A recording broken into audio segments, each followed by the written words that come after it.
Can you hear me? Can you hear me? Alright, seems like we're working now. Can you hear me? Alright, seems like we're working now. Alright, I'm muting my phone, so sorry if you heard the echo of me in the background. I had to mute my phone. Apologies for being interrupted. Apparently my sound settings were having technical glitches and issues. Okay, so a lot has happened. If you're watching my channel lately, a lot more streams have been coming on. My roommate and I have a lot of projects we've started, and she's been very inclined to going live about it. She might not be comfortable having her face on live, but she has been more comfortable lately being live. To give you guys an update on since my last Genshin live stream, I successfully finished my first 2 of my 4 classes with an A+, so I got 98 in change in both classes, so yay me. I'm in 2 more classes right now. One is the genre of sci-fi cinema and technology, and the other one is about the Star Wars universe. So, lots of cool stuff going on. Very excited about where we're going with Genshin. I will do a separate video entirely on the new function within Genshin. I can't pronounce it to save my life. So, our whole Wonderland of Treasures into Invitation to Wonderland will be done on its own stream.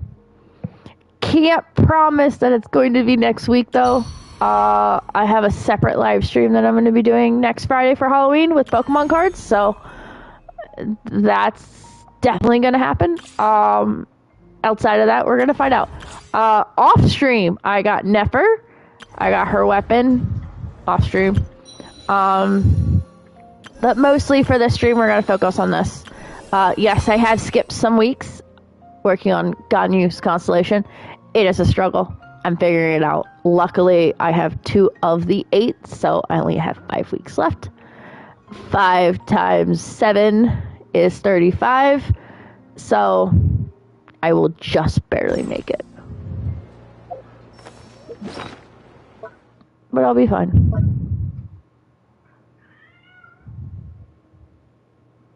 Or 6 weeks. 2 of the 8. 6 left. I might get Ganyu's Constellation because I think I might have slightly miscalculated. So I complete. Nope. So I'm all for work-life balance, but I think this is pushing it. 1, 2, 3, 4, 5, 6. Yes, I have plenty of time to finish the cycle. Not many weeks left.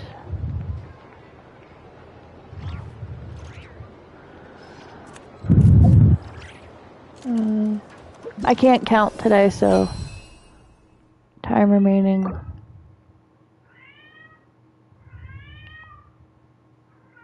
This one is supposedly going to the end of the year. Item details, nope.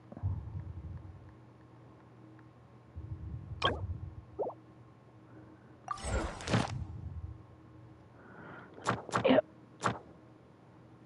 Working on it. The nation that doesn't exist is the nickname. Haha. So we're going to interact with the statue so I can get my full health before we dive in. I'm planning on having this be a full stream, so this will be interesting if I can't make it through the stream, but we started late on me. We're gonna hopefully get through it in one take. Go up, come down. I guess. Oh, well, I need to go back down here. We're gonna see Varka! Woo! Can't wait. finally see Varga. Oh, it's been a few days since we said bye to the others in Nasha Town. Still no news about Rarer, though. Where could he have slunk off to? If only he was gone for good. But with all the trouble he stirred up before, there's no way we've seen the last of him. Hello! You must be the traveler in Paimon? Mr. Flynn's has been looking for you. Unfortunately, there's been a serious wild hunt attack over at the quarry. He thinks it's time to regroup and figure out a plan. A wild hunt? Oh, uh-oh. We better get over there, right away! Come on, let's go!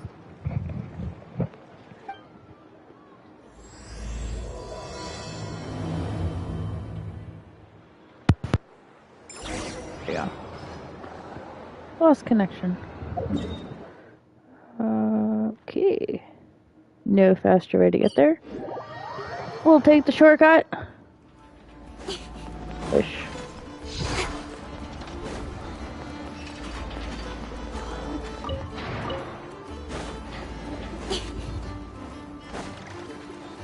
The quarry. I'm coming, Flynn's. I am coming.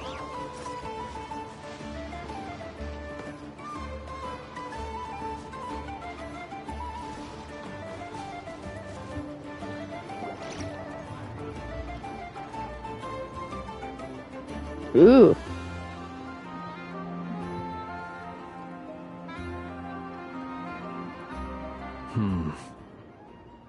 I can barely sense any Kuvaki at all. This whole area feels like a soulless husk. Looks like his appetite truly is insatiable. As if the power of that energy cannon wasn't enough. He's not seriously still getting stronger? What's his endgame here? Ah, everyone's here already. Hey, we made it. So, what's going on? We've all been on high alert since we split up a few days back, expecting Rarir to strike again. But it's like he just vanished into thin air. No one has seen him nor found any trace of his presence. That is, until this morning, when a ratnik found signs of wild hunt activity while out here on patrol.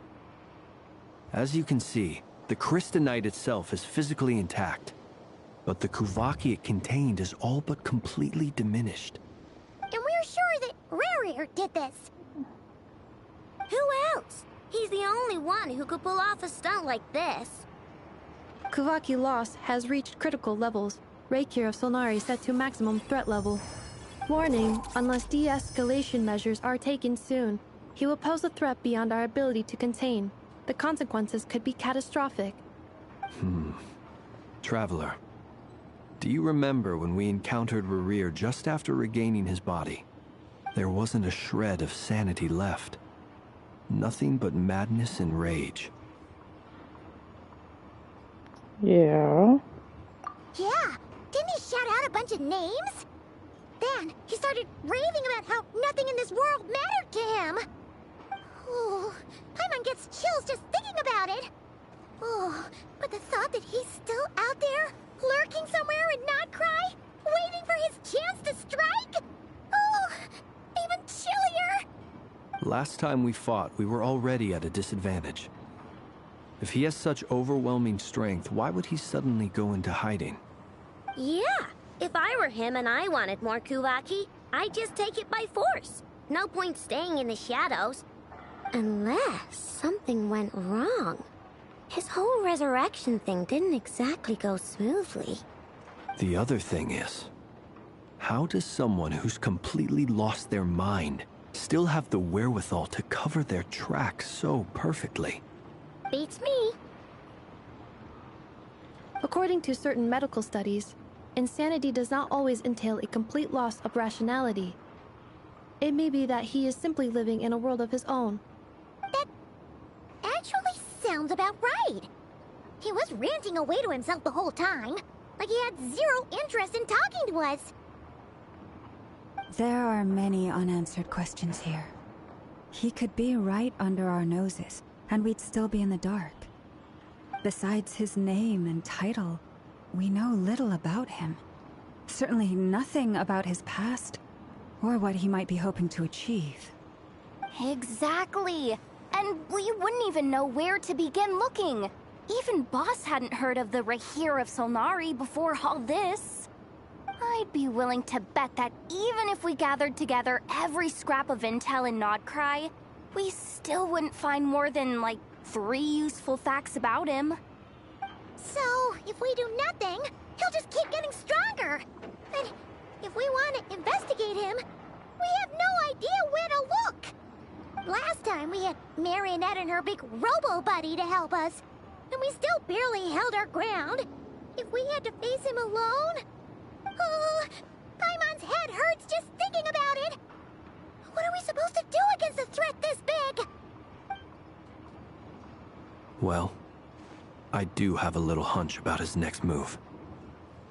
Given that he attacked the quarry, I'd say it's likely he'll target other places rich in Kuvaki. Somewhere like the Eye of Krati, or the Pillar of Embla. One thing's for sure. If we just sit back and let him keep absorbing Kuvaki, we really won't stand a chance against him. A perfectly reasonable hypothesis. However, it is worth noting that these 2 locations are quite far apart.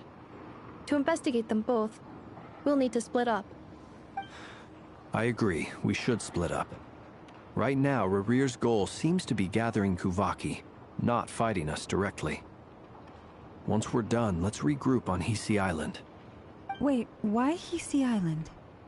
If I recall correctly, your largest goddess statue was carved from Kuvaki-rich ore, was it not? That's right. Yes, it could well be a potential target of his. I should head back and start evacuating the pilgrims.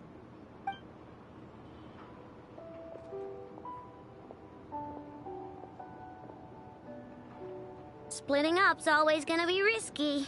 But I guess we don't have much choice, right? We're in a race against time here. And if we do run into Rarir, what then? That's when you follow the 3rd rule of treasure hunting. Run like the wind. Didn't you say the 3rd rule was go with the flow? I don't know. Did I? Anyway, whatever. In this situation, go with the flow means go find backup. Agreed. If anyone finds so much as a trace of Rarir, do not pursue him. Get out of the area and alert the rest of us as soon as possible. We need to put safety first. All right, we'd better get moving. Come on, Anefa, let's go.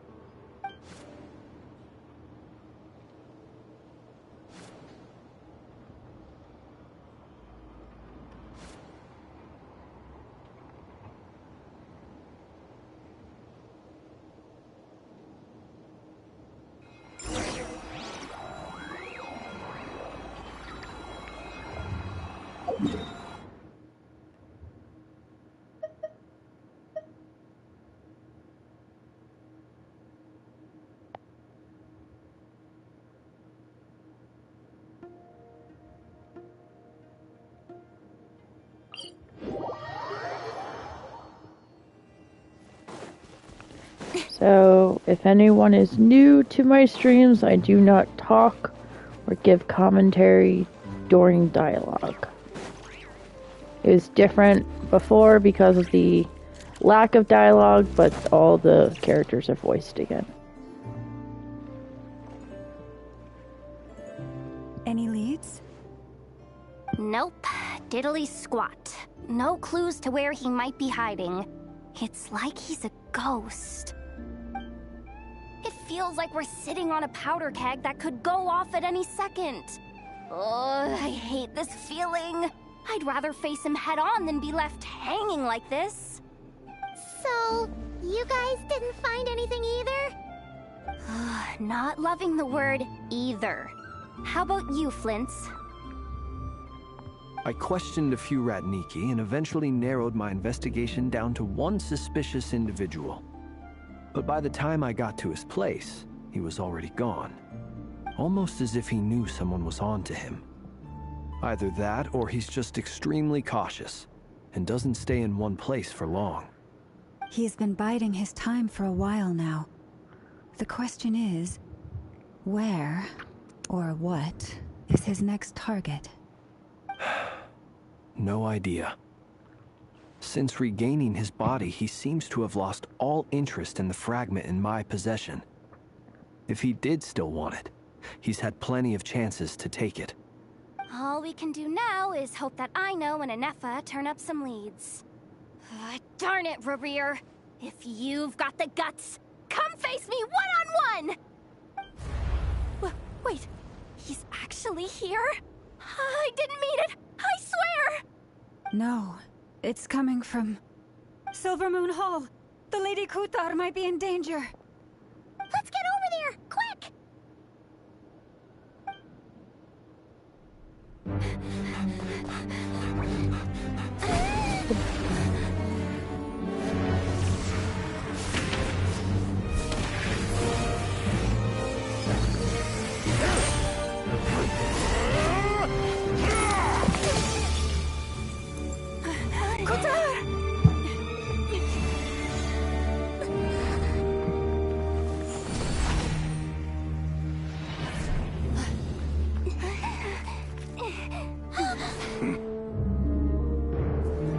Why is he attacking the damsel elect? What's going on? No time for questions. Stop him!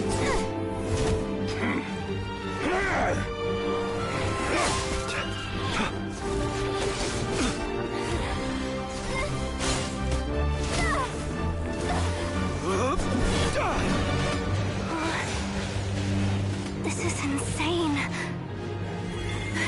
Yehuda, get Kutar out of here! On it.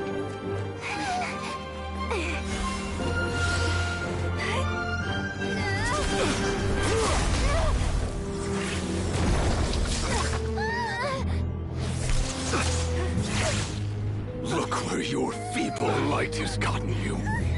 Now, you shall plunge into darkness. Thalindus, soon, I will find a way. Watch out!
Find them.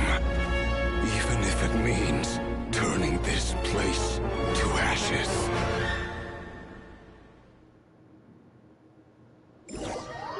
Intense.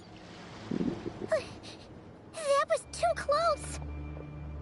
Oh, we barely made it out of there alive. What's that guy's deal? How'd he get so crazy strong? He's a threat to this entire nation. I doubt his strength could even be measured by conventional standards. I have a question. When me and Anefa showed up, we saw him chasing after this lady like he wanted her dead. What was that all about? We weren't there for the whole thing either. They were already duking it out by the time we arrived. Yeah, we didn't see how it all started. It all escalated so quickly, we had no choice but to step in. Kutar, can you shed any light on the situation? Kutar. Cross-checking database. I see. So you're the one that the Frost Moon Scions refer to as the Moon Goddess? Wait, she's the moon goddess? Oh, no wonder she looks just like all those statues. There are many reasons why people might worship the moon. and just as many why they might despise it. I've never met that person before, but there was no mistaking his deep-seated hostility towards me. Why he holds me in such contempt, I cannot say. But since he hunts the power of the moon, it's no surprise that I am a target. Kutar. There are many potential motives. For instance, you help the traveler escape his grasp. This could be his way of taking revenge. It is also possible that he covets the Kuvaki inside you and seeks to take it for his own. The list goes on. But right now, devising a counter-strategy should be our #1 priority. The likelihood of this location being discovered is close to 100%. A counter-strategy? But we don't stand a chance against an enemy like this. Surely our only option is to run. He's not gonna chase us to the end of the world, right? So as long as we can sneak out of Krai undetected... No, I can't say that. Come on, Yehoda. This is serious stuff. You can't suggest we all just chicken out. Running is our only option. Huh? You seem surprised. But what other choice do we have? We are facing an enemy we cannot possibly defeat in battle. Well, I mean, yeah, but still. It's not too late. I can distract him, so you have plenty of time to make your escape. Wait, what? You're gonna act as bait? Doesn't that make sense? I'm the one he's after. There's no need for you to risk your necks on my behalf. A coyote doesn't stop for bypassers while it's howling at the moon. What is it, Loma? The Frost Moon Scions have already grown accustomed to life without their goddess. My presence here is no longer essential, and this is not my home, so you needn't ask me to stay. We can't just roll over and let him get away with this. That's not our style. Yeah, we can't just call it quits after everything we've been through together. Besides, she'd pretty much saved my life back there. If I just ditched her now, I'd never forgive myself. We can't overlook that you have saved our lives multiple times now. To talk of returning the favor would be a little crass for my liking. But suffice to say that we are friends, and friends look out for one another. Riri's true objective remains unclear. Even if we were to sacrifice Miss Kutar, there's no guarantee he would stop. But... Kutar, I know why you left the Frost Moon Scions so long ago. It was because people started treating prayer as a form of trade. They would make self-centered wishes, force you to accept meaningless offerings in return, and then expect you to perform miracles for them, as if that were their entitlement. If it were me, I might have walked away too. But I believe that time can change everything, and that sometimes it takes losing something precious to appreciate its true worth. After much reflection, I've realized that this was never about whether the Frost Moon Scions need you. Any relationship based on need is purely transactional. What I truly hope is that you'll choose to stay, not out of obligation, but as part of our family. You were born here, and now you've returned. Who knows? Perhaps it was the moonlight that guided you home. Thank you, Lauma. But my power is on the wane. I'm afraid I will be of little use to you now.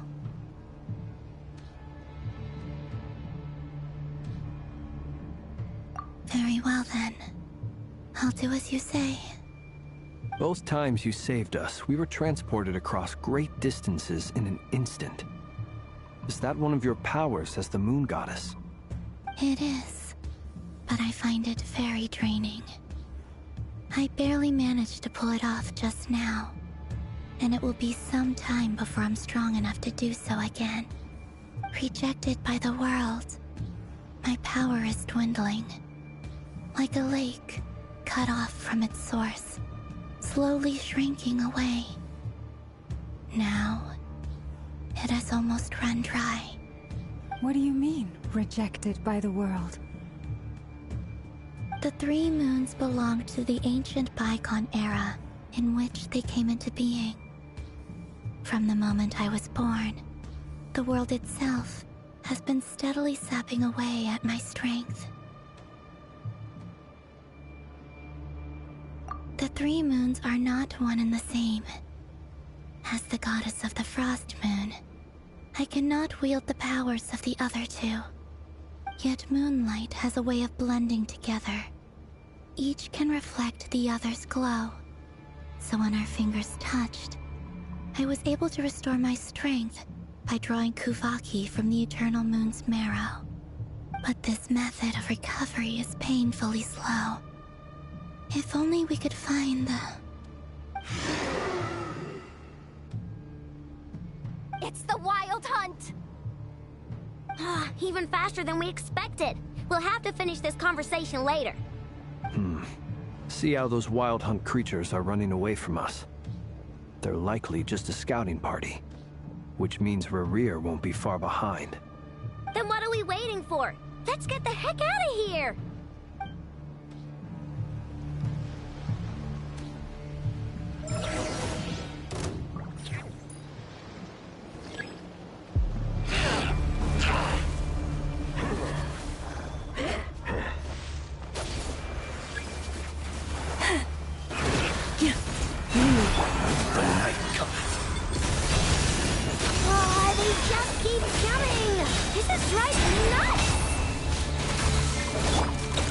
Closing in on us. We need to pick up the pace. There's too many of them! And this time, we can't fall back on Katar's help to escape! This goes on much longer. Be silent.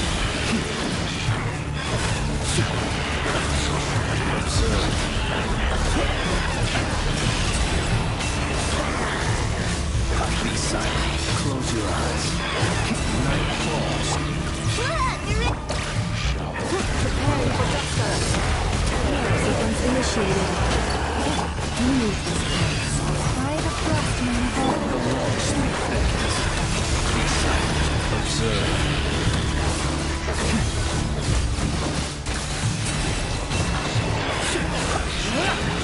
Close your eyes to dust.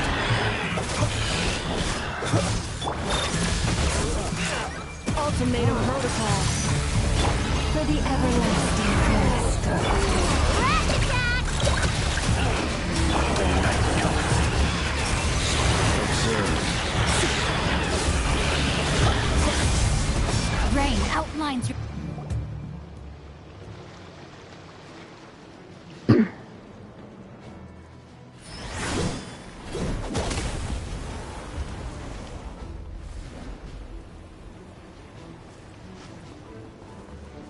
Barca.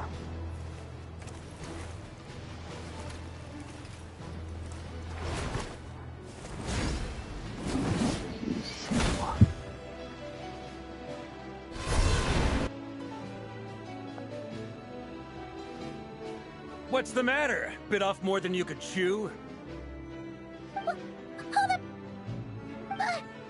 Barca. Uncle Varka! You're back from Amsvartnir? Whoa! You're Varka? Grand Master of the Knights of Favonius? We could save the intros for later. Right now, let's get you all out of this hellhole. Follow me. I know somewhere you'll be safe. Oh, is that where I think it is? That's the one. Come on, move! There's no time to waste.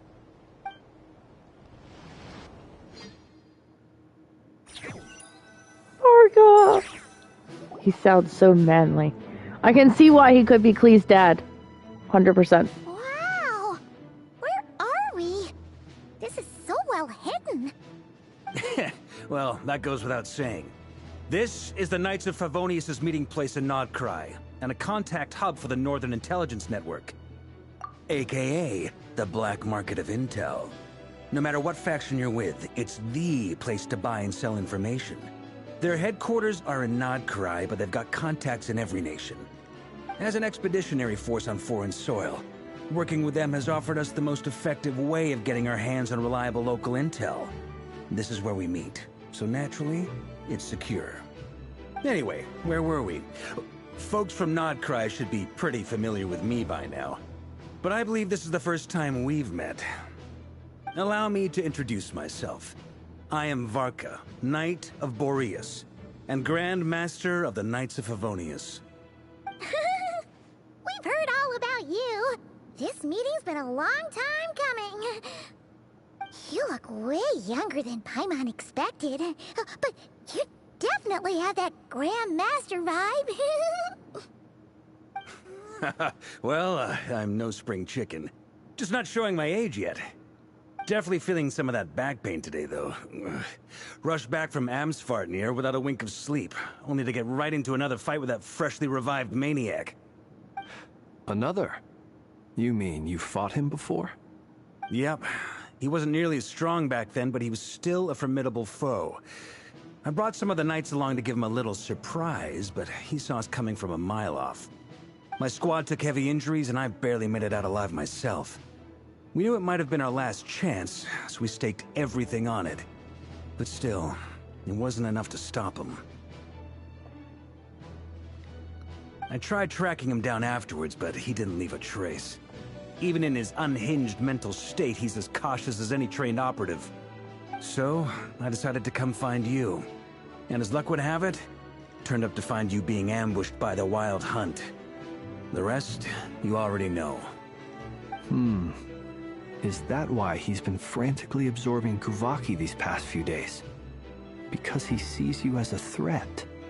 Maybe I'm part of the equation, but even if I weren't, I'm sure he'd still be gathering power. He's clearly working up towards something. Note to self, Uncle Varka's strength rating officially upgraded. Guess it's my turn to ask questions now. So, what exactly has been happening in Krai?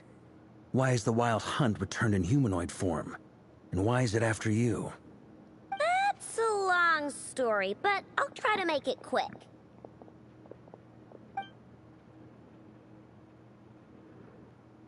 Wow, I had no idea so much had happened. Sounds like you guys have really been through it. So, the Kutar is actually a Fatui Harbinger. And all this Wild Hunt activity in Krai is the work of the Raker of Solnari, one of the 5 sinners. Oh, that's a lot to take in. Need some time to wrap my head around it all. I'm truly sorry, Mr. Varka. You stood with us against the Wild Hunt, and did everything you could to stop it from escalating into a full-blown catastrophe. And then, the one time you're away, it all comes to a head and all your hard work gets undone. You've got nothing to apologize for, Miss Moonchanter. You can plan 100 steps ahead and still slip up. That's just life. No one knows what tomorrow holds. You can't predict which way the wind will blow next. And, to be perfectly honest, I can't say I'm surprised. For all the times we've defeated the Wild Hunt in the past, we've never been able to completely wipe it out. Turns out, we were just delaying the inevitable. But now that a new variable has come into play, fate may well take a different course. A new variable? You mean us? Who else? And in a strange way, I think his resurgence might not be an entirely bad thing. The Wild Hunt is like an unrelenting force of nature, but Rerir is an individual with an agenda. He's gotta have a weak spot somewhere. That said, while I was explaining everything just now, some of the points that Mr. Flint's added caught my attention. You mean about our mystery ally? That's right. From what you've said, not only did they lead you straight to some key files, they also shielded Hisi Island from a lethal Kuvaki blast. I don't know who or what could pull something like that off. Heck, even Miss Columbina doesn't have a clue. I hadn't heard the story about those files. Would you mind repeating their titles for me? Wild Hunt Phenomena Log, a Nodkrayan Ratnik's Field Journal, and Kuvaki Survey Log. Oh. No. still doesn't ring a bell. Another dead end. Guess all we can do now is hope that our mystery ally keeps showing up when we most need them. Still, it's safest to assume they won't be intervening again. From here on out, we'll have to resolve this crisis by ourselves. Your intel also explains something else I've been wondering about. The reason I led my team to Amsfarnir was because we'd had reports about a possible source of the Wild Hunt showing up there. But once we looked into it, it turned out to be a red herring. I don't know who was behind it, but clearly, it served its purpose. I doubt it's by chance that he happened to make his comeback while my attention was diverted. And from everything you told me, it sounds like his scheming began well before his return. So maybe luring me away was all a part of his plan. But is it even possible that he orchestrated all of this by himself? The Moon Maiden and the Raker of Solnari. Not Krai of all places. The way everything is unfolding, it can't be a coincidence. So, what do we do now? Got any ideas? Right now, we've got at least 3 things to consider. Let's go through them one by one. First, we need to figure out how to take down Rerir. If we can't beat him in a straight-up fight, the rest won't even matter. To my knowledge, the bulk of Nodkrai's fighting force is already gathered here. But even with everyone united, we're still no match for Rerir in his current state, let alone with his power still growing. What if there was a way to tap into a new power of our own? How so? Have you thought of something, Columbina? 3 moons once watched over this world. The Eternal Moon was the largest. The Frost Moon was the brightest. And the Iridescent Moon was the most mysterious. They say that back then, the 3 moon goddesses wielded immense power. Enough to shape the workings of the world itself. I now bear the Frost Moon's power, and the Eternal Moon's marrow resides within the Traveler.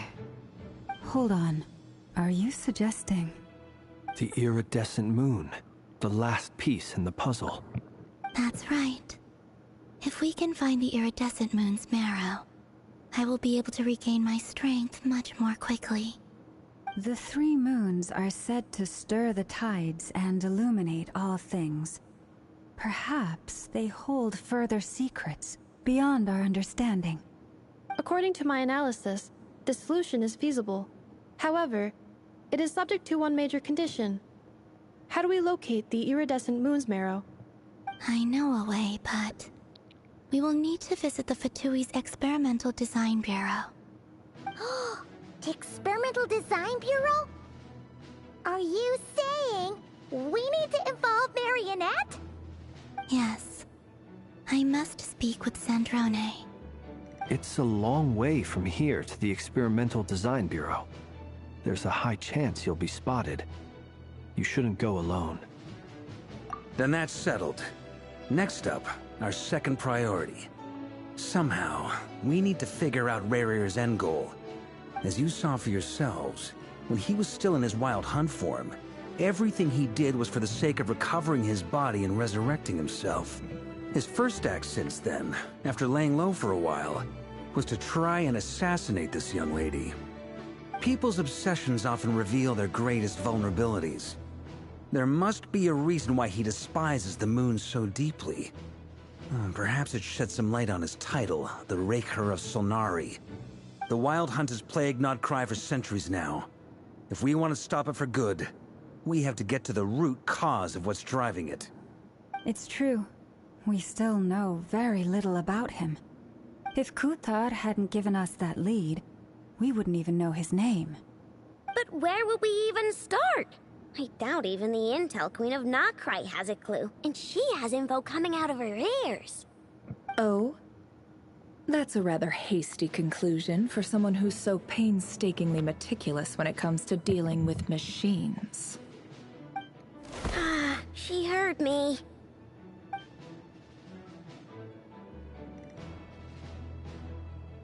Boss! What are you doing here?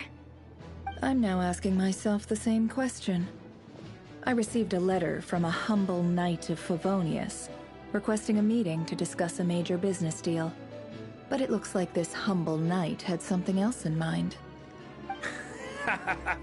Details, details. Miss Neffer, the important thing is that you've arrived at the perfect time. Since his failed ambush, I've been racking my brains trying to come up with a plan to fight Rerir. Given the severity of the situation, I think it's fair to say that our only chance lies in uniting as one. And I'm talking all the factions in Krai. We can't do this without the Curatorium, but I knew it'd be a tough job to win you over. So, I took the liberty of reaching out for a little chat. Wait a sec. How did you even hear about this place, Neffer? Didn't you say this is meant to be the Knights of Favonius' meeting spot? And a contact hub for the Northern Intelligence Network? And isn't it supposed to be super hidden? You really think he could have gotten settled in Krai without my help? Besides, I'm the one running this gig. Of course I know where the meeting place is.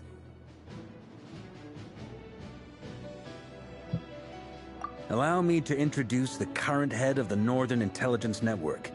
If it's intel you're after, she's your woman. Pretty much seen and heard it all. Please spare me the flattery.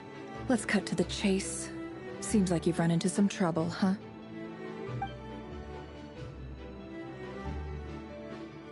Well, this certainly qualifies as an unforeseen crisis. On behalf of the Curatorium of Secrets, I wish you all the best of luck. So you're just going to sit this one out? Why should I get involved? What could possibly be in it for me? What if we told you we can't do this without you? Oh? Then I'd say, you'd better make it worth my while. I don't work for free. I can't put a price on something like this. It's just not in my nature. But then again, you and I have always been polar opposites in this regard. So I can't exactly say I didn't see this coming. If you insist on compensation, I will pay you. Consider this a formal commission. Sound fair? You just don't give up, do you? Too bad. I know you well enough to know you can't afford my prices. The riskier the job, the more it'll cost. And a Moonchanter's stipend isn't exactly generous. Unless you're planning to start passing the donation box around among the faithful? Boss, just a thought. If they come up short, maybe you can take the difference out of my next few paychecks. Things got really dangerous during the fight with Rerir. If this girl hadn't saved me, I'd be ley line fodder by now. I'd be gone for good, boss. If there's any way we can make this work, I'd really like to help her. Please? I'm begging you. This is why I'm always telling you never accept favors. They are the hardest debts to repay. You have to be careful who you get involved with, or you invite all kinds of misfortune. Very well, Yehoda, I will help. But just this once.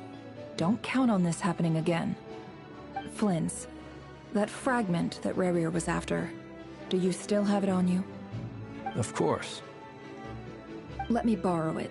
I need it to follow up on some leads. Wait, you actually have some leads? Shh. This is top secret information. I get it. We all have things we'd rather keep to ourselves. Plus, I know we can count on you, so we'll leave the intel gathering in your hands. And that brings me to the third and final item. We need to find a way to distract him. We need time to make our move, so someone will have to stall him. I'm in for this part, no matter what. Anyone coming with? Count me in too. Come off it, you two. Quit playing heroes. I'm way ahead of you here. And Neffa did a scan of the Moon Goddess's Kuvaki signature, and we're gonna use it to make some decoys over at the Kramkake craft shop. Anyone who's in, follow me. Once they're ready, we'll deploy the decoys across Krai. So as long as the rest of you keep moving, he won't catch on to your scent and won't be able to track you down. I like it. Genius idea. No biggie. All right then, we'll split into 3 teams. Once your team has finished their mission, return here and wait for the others. Dismissed! Ooh, we're gonna break off into teams now. Clever. They do what they've done before, we get to play each team. Oh, this could be so much fun. Yes! Each team.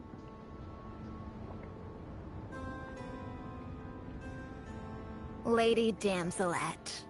Wait, and you two? What are you doing at the Kuvaki Experimental Design Bureau? We've been doing our best to mind our own business lately. But if you're just gonna waltz up here like this, you're seriously pressing your luck. Don't blame us for doing what we have to. Huh! You really think that's gonna scare us off? We're not looking for any trouble. I just want to see Zandrone.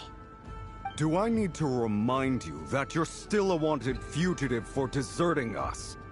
Out of consideration for our former ties and the crisis we're all up against, we'll let you leave in one piece. But don't even think about trying to get inside. Let them in. But... Are you going to make me repeat that? No, my lady. Zandrone seems to be in a good mood. Must be maintenance day.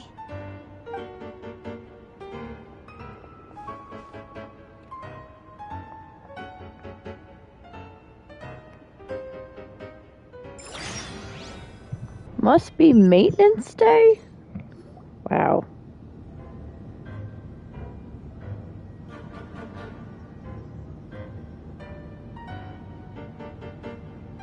So tell me, to what do I owe the honor this time? Actually, before you answer that, just so we're clear, we're not colleagues anymore, Columbina. I don't owe you anything. I promise it's nothing big. It seems like you've gotten the wrong idea here. The only reason I let you in was because I was bored. It seemed like a way to kill some time and satisfy my own curiosity. Whatever miscalculations I may or may not have made in the past, I haven't lost the plot enough to even consider sticking my neck out for your sakes. I'd like to speak with Arlecchino. What? Huh? You mean the knave? I'd like to speak with Arlecchino. Is she in Krai? No, she's not. Once the work on this facility was completed, she went back with the Rooster and Regrator. The only ones in Krai are me and... What is it you need to speak to her about anyway? Rerir is hunting me. If I'm going to face him, I must first retrieve the lost moon.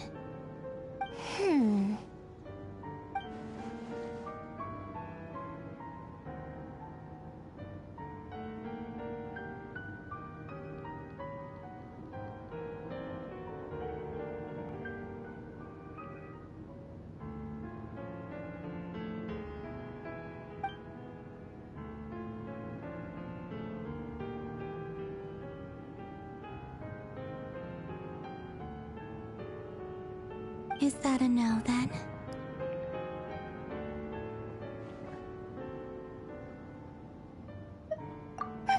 As if I need reminding.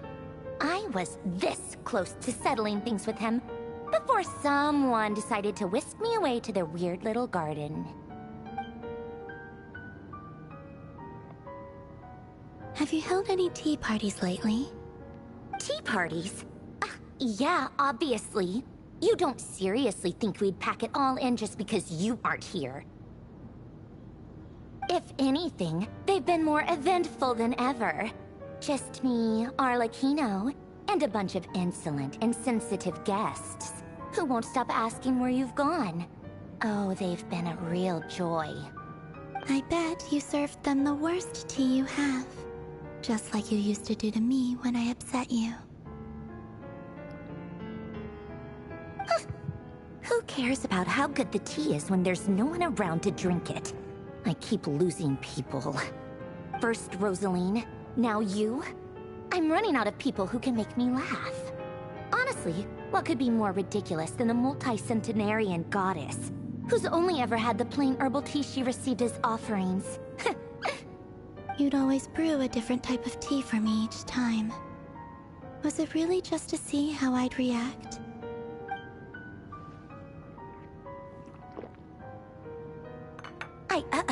Well, duh. Why else? Watching you squirm was practically my only form of entertainment. They're funny.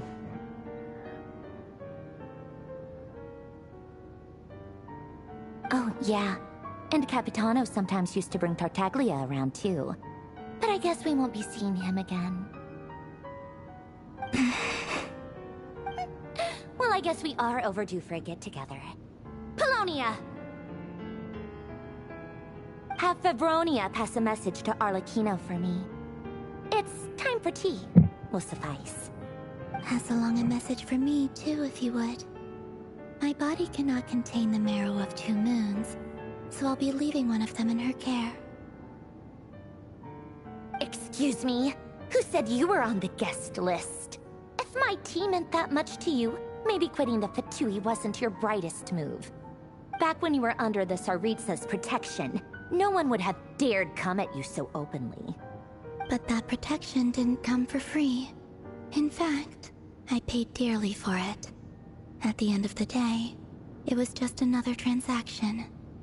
I just got tired, that's all.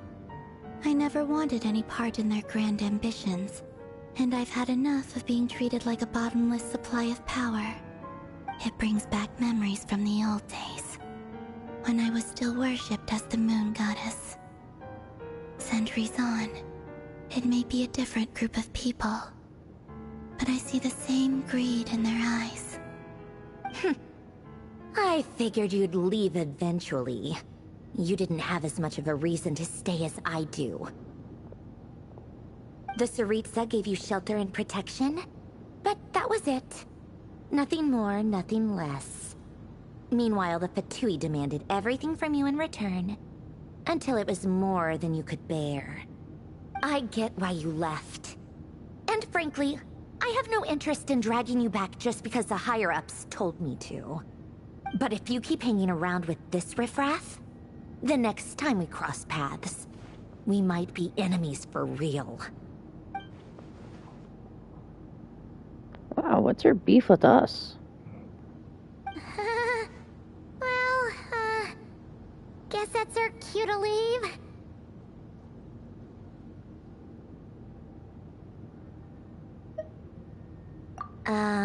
That might be your plan. But it sounds like someone else wants you to stay a little longer. Huh? What do you mean? Listen.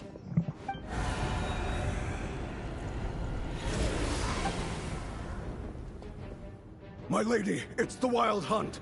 A horde of monsters is headed straight for the facility. Another uninvited guest trying to crash my tea party. Clear the area! I'll handle this. Wait, what? You want us to leave you here by yourself? Huh. You'll be lucky to make it out of this alive. You really think you can afford to worry about me? Go on, get out of here!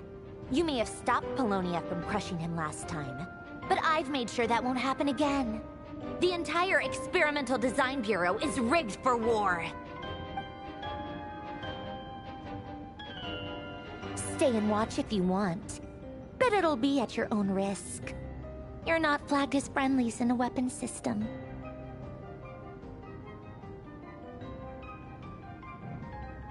Don't tell me what to do! Look, if you're leaving, make it quick. Or you'll just get in my way. There's a secret passage on the 2nd floor. It'll take you right to the plains out back. Stare all you want, Columbina. You're not getting another invitation to my tea party. I know. But thank you anyway, Sandrone. This is exactly why you shouldn't hang around with those people. All their melodrama and sentimental nonsense is rubbing off on you.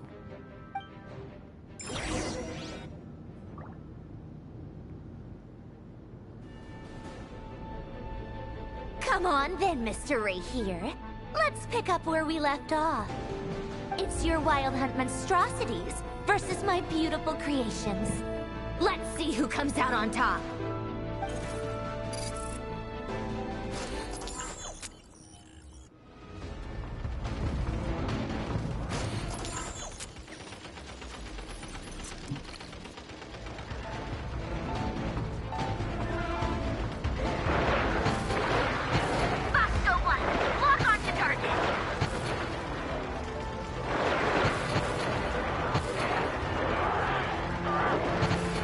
Oh.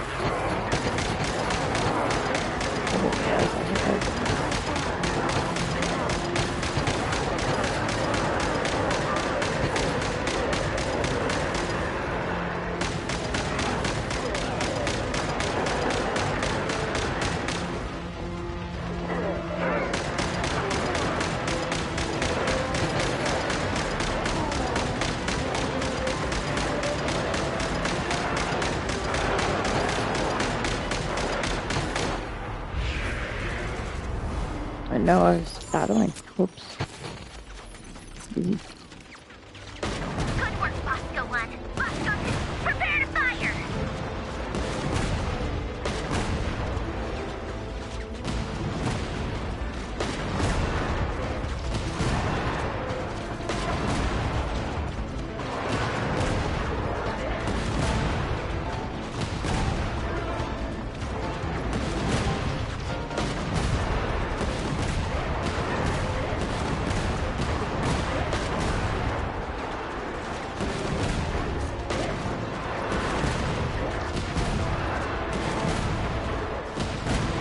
It feels very different.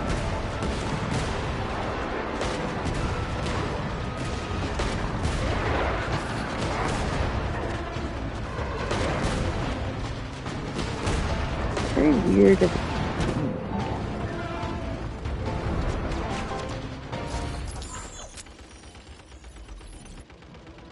That's it! Keep them pinned down! Don't let them get near!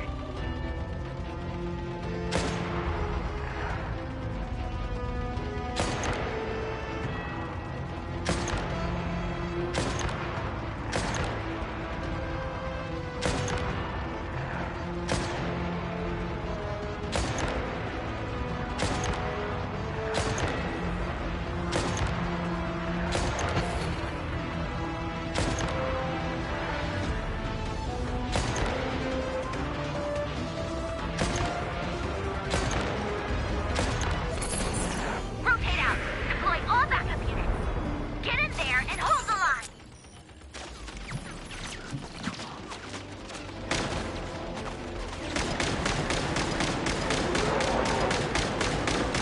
They're more tenacious than I thought. Whatever. This is where the real fun begins.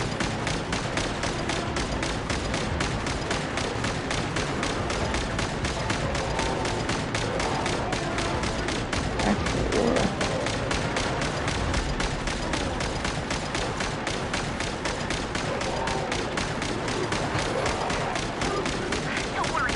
Once this is over, I'll put you all back together again. I promise.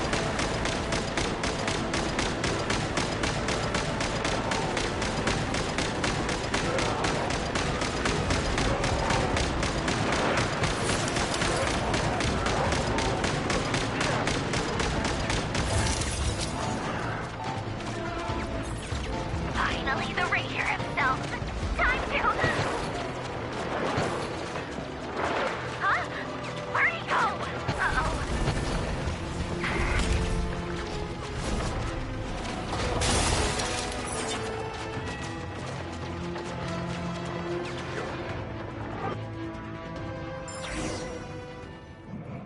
That was interesting.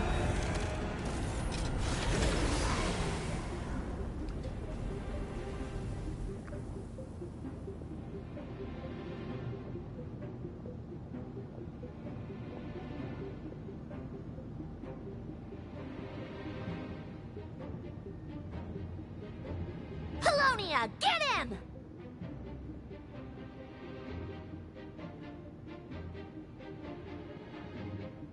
I've upgraded Polonia again since our last encounter, and uploaded every last scrap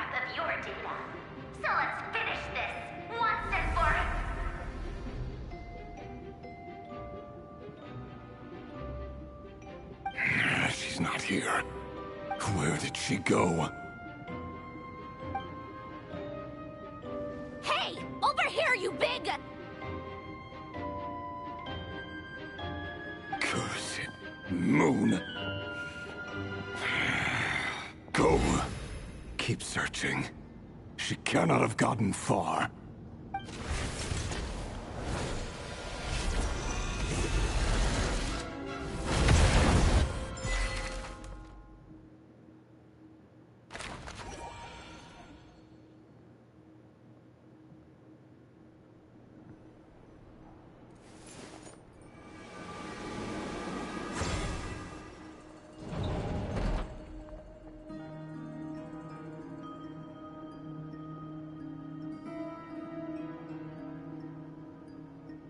So this is your method for investigating Rarir's past. It almost looks like some kind of ceremony. Good deduction. But it's quite a different affair from what you're used to with the Frost Moon Scions. Whoa! First time I've ever been in here. Boss always said it was off limits, so I pictured some kind of creepy dungeon. But it's actually kinda nice. Oh, I guess this must be Sumero decor? That's where Boss is from. And that nice shopkeeper who sold me my treasure compass. I'm not sure exactly what you've got planned, but it looks like you're all set. When do we begin? Whenever we wish. But for some reason, I've got a feeling this isn't going to end well. I've never faced Rarir myself, but from what you've told me, his power is beyond anything I could imagine. I, on the other hand, am just an ordinary businesswoman. Our paths should never have crossed, yet here I am, forced to make an enemy of him. If you ask me, you're about as far from ordinary as it gets. So what are you saying? You're getting cold feet? Once I take a job, there's no backing out. Still, I have to ask myself if the power I'm relying on will even work on an opponent of this caliber. And also how to make sure I come out of this alive if things spiral out of control. Death is the one thing we can take for granted. It is the great equalizer, however fortunate or unfortunate we may otherwise be. So it's important to consider how to spend what lifespan we have left. Come on, boss. Lighten up. Quit talking about death. It's bad luck. For once, I agree with you. When you're up against a foe like Rarir, there's no such thing as being too prepared. Is there anything I can do to help? That won't be necessary. I've already made up my mind. Time to cash in a precious favor I've been saving for a rainy day. Yehoda, I need you to find someone for me. The sooner the better. Find who? That shady merchant who sold you an overpriced treasure compass the other day. Come on, boss. You're pulling my leg again. In what way is she shady? She showed up when I was completely lost and sold me a neat little gadget that was exactly what I needed. Trust me, she's a good person.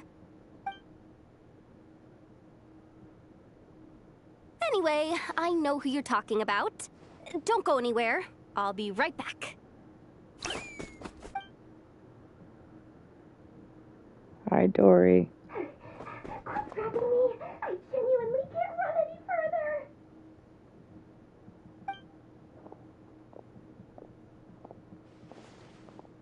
Hey, aren't you? What is it? What's the big rush? You dragged me out of a dream where I was literally swimming in Mora. I'm charging double my usual attendance fee. See, look how easygoing she is. After that rude awakening, she could have completely snapped at us. But instead, she kept it together and just asked for an extra fee. Dory Sangama Bay? I never would have pictured you two doing business together. If you want to make it big in Krai, it's all about connections. Lady Nefer just so happens to have a lot of intel that interests me. And she also did me a big favor in the past. It was back when I first arrived in Krai. My trusty assistant, the genie in my lamp, had an adverse reaction to the Kuvaki and fainted. And wouldn't you know it, that's when I suddenly find myself in a life-or-death situation. Good thing my compatriot was there to swoop in and save the day. I've been giving her a 30% discount off all of my goods ever since. Now, so that no one here feels left out, I'm willing to extend a 20% discount to fellow friends of Boss Nefer. Plus, any other friends you send my way will enjoy 10% off. What can I say? The great Lord Sangamabe is nothing if not generous. So, Hi, Dory. let me guess. You've run into some trouble? I've got everything you could possibly need. And the more you buy, the more you'll save. You guessed correctly. What have you got in the way of survival gear? The one type of gear I've never been short on. What are you looking for? A jetpack fresh from the Academia's labs? An ancient suit of armor dredged up from the bottom of the sea? At the very least, I need to know what kind of opponent you're dealing with here. If even you're worried about staying alive, it must be pretty serious. What if I told you it's someone with the power to bring a nation to its knees? Is that so? Then we really are talking top-shelf treasures. I don't have anything like that in stock right now. I'll have to ask my supplier. Your supplier? A powerful woman, make no mistake. I can't reveal her identity, but luckily for you, I hear she's planning to visit Krai in the near future. If you're willing to wait, I can ask her when she's here. Can't say exactly how long that'll be, though.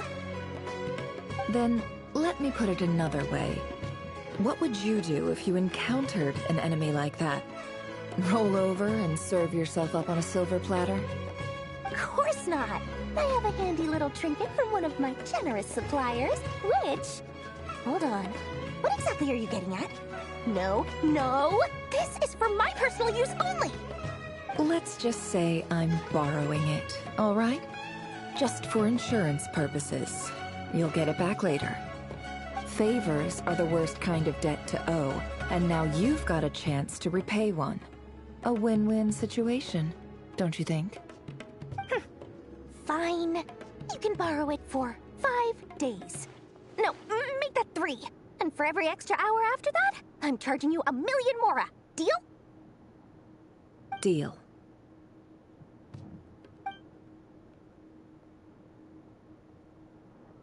Wow. What a way to start the day. Now, was there anything else you wanted? Or can I go back to bed now?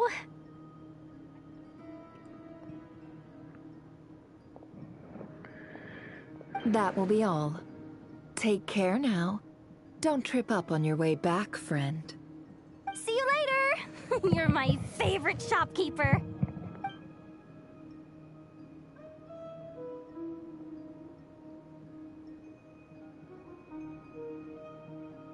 Excellent. Everything is well and truly ready. The ceremony can now begin.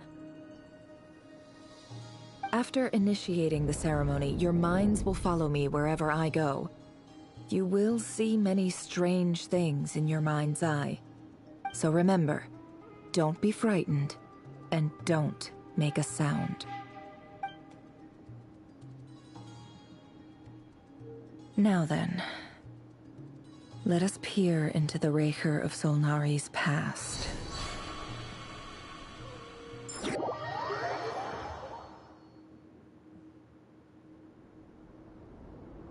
I made it. I don't recognize this style of architecture. Must be Conrian. Simple furnishings, table and chairs. It's a more ordinary house than I might have expected. Looks like the fearsome Raker of Solnari came from surprisingly humble beginnings. Unless this passed for luxury in Conria. Unlikely. It was said to be a very prosperous nation in its heyday. Anyway, I'll keep exploring. We're exploring Conria.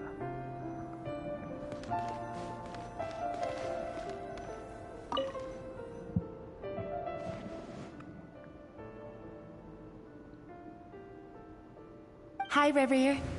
Since you're working extra hours tonight, I thought I'd keep myself busy by checking out that new kebab shop.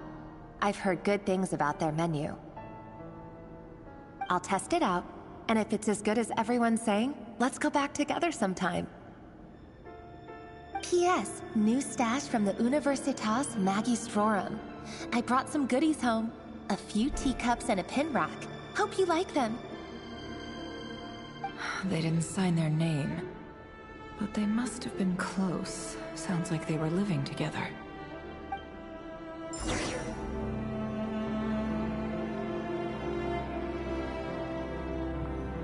Did someone here love dog?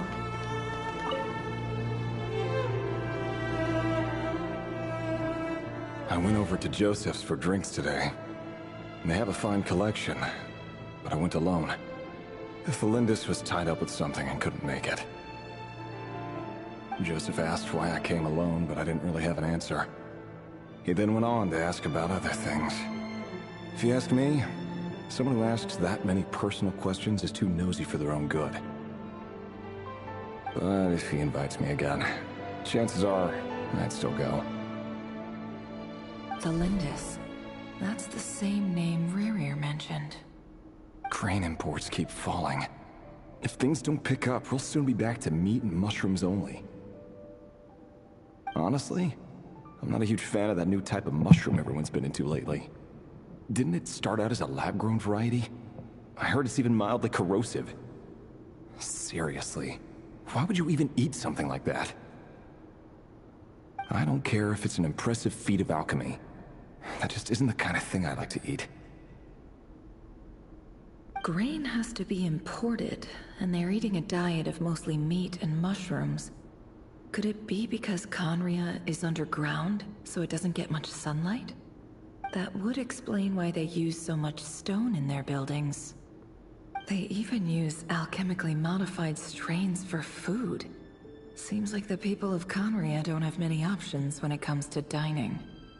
I've just about saved up enough now. Time to buy it and keep it somewhere safe. Making a big purchase. I wonder what it is.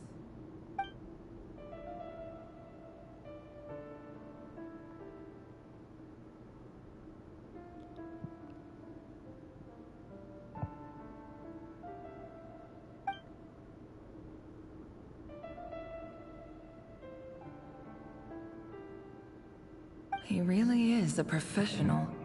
No wonder he's so good at covering his tracks. Despite what he's become, it seems like he's retained certain habits, at least in this regard.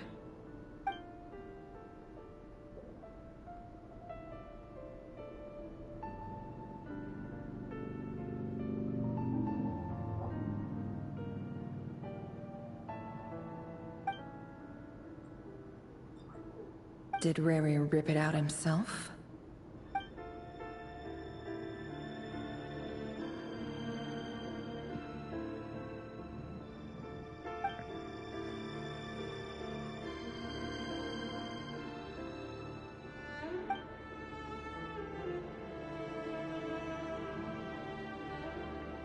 Before I met you, I was convinced that my heart was nothing more than a stagnant pool.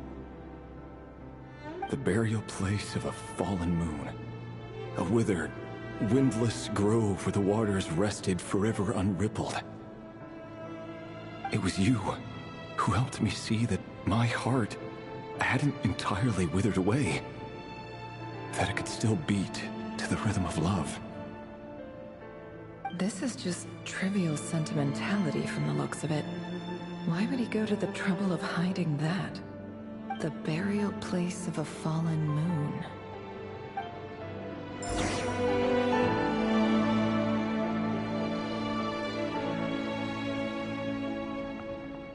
Good question.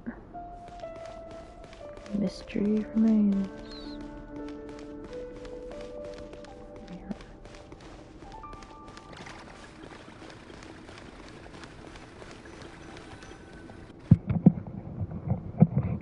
Reverie, over here.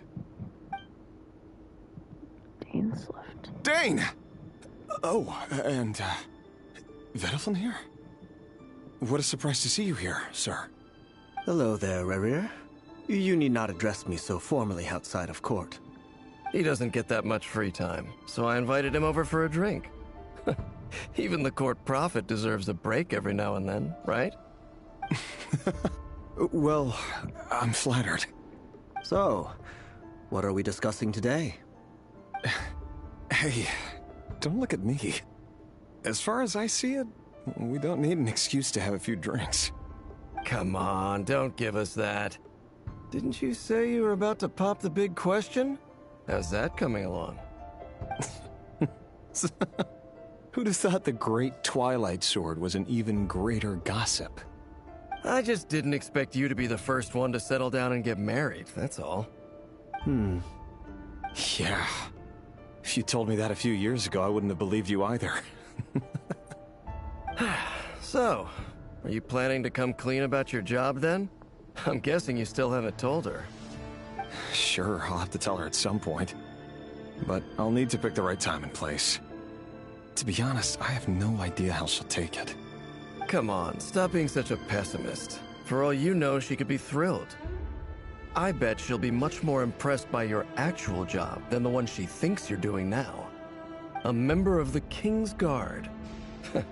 Quite the cover story. Does the king himself even know? Of course he does. Anyway, enough about me. How have you been? Me? Same old, same old. Nothing much to... Huh?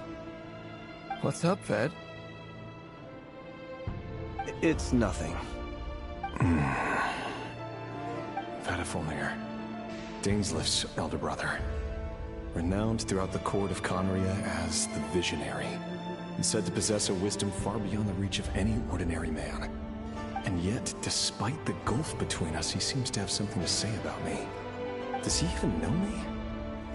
Does he see me as a friend of his brother, or just another of the Vinster King's blades? Why did he react so strongly?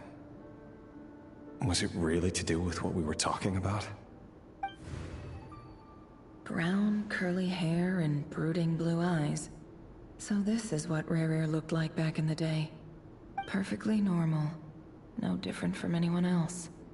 As frightening as this monster is in the present, there's something even more unsettling about seeing the human he used to be. It is weird. Seeing the human version of that monster, it is weird. Young Dainslift.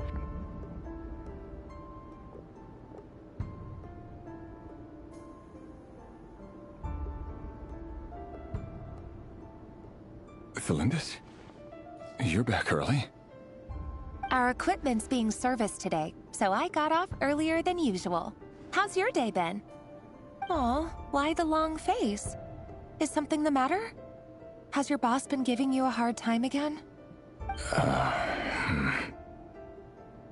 Went for a drink with Dane and the others after work. Isn't that a good thing?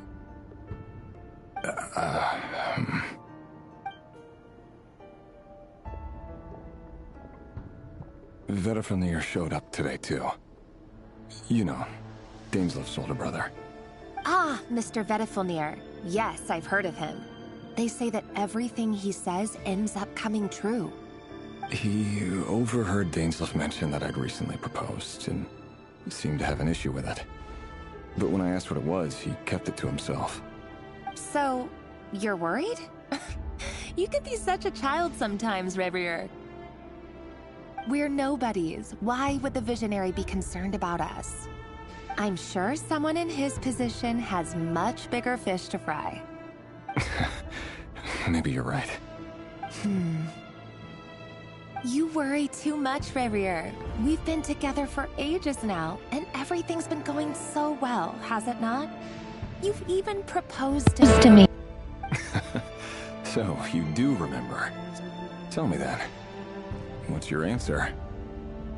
Like I said, I need some time to decide. You can't just rush into things like this. We may be nobodies in the grand scheme of things, but if we want things to work out, we've still got to plan ahead. All right.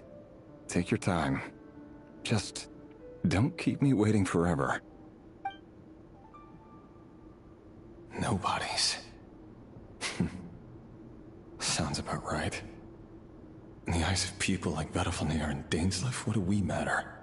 Can someone whose gaze is so fixed on a far-flung future even see the present clearly? Besides, the dynasty's fate rests with the king and his inner circle. Whatever I do, it won't make much difference. Meanwhile, every idea they come up with and every decision they make, it affects everything. These days, the king is lost in his research, and the purge of the Crimson Moon bloodline grows ever more intense. The opposition tried to speak out, but nothing came of it. And I'm under no illusions as to why. Because we eliminated them and got rid of their bodies. A man can have 1,000 reasons to carry a sword, but there are few good excuses to use it. Yet the king has never even considered a gentler approach, and he never will. What becomes of someone who kills on another's behalf? Can he ever find true peace?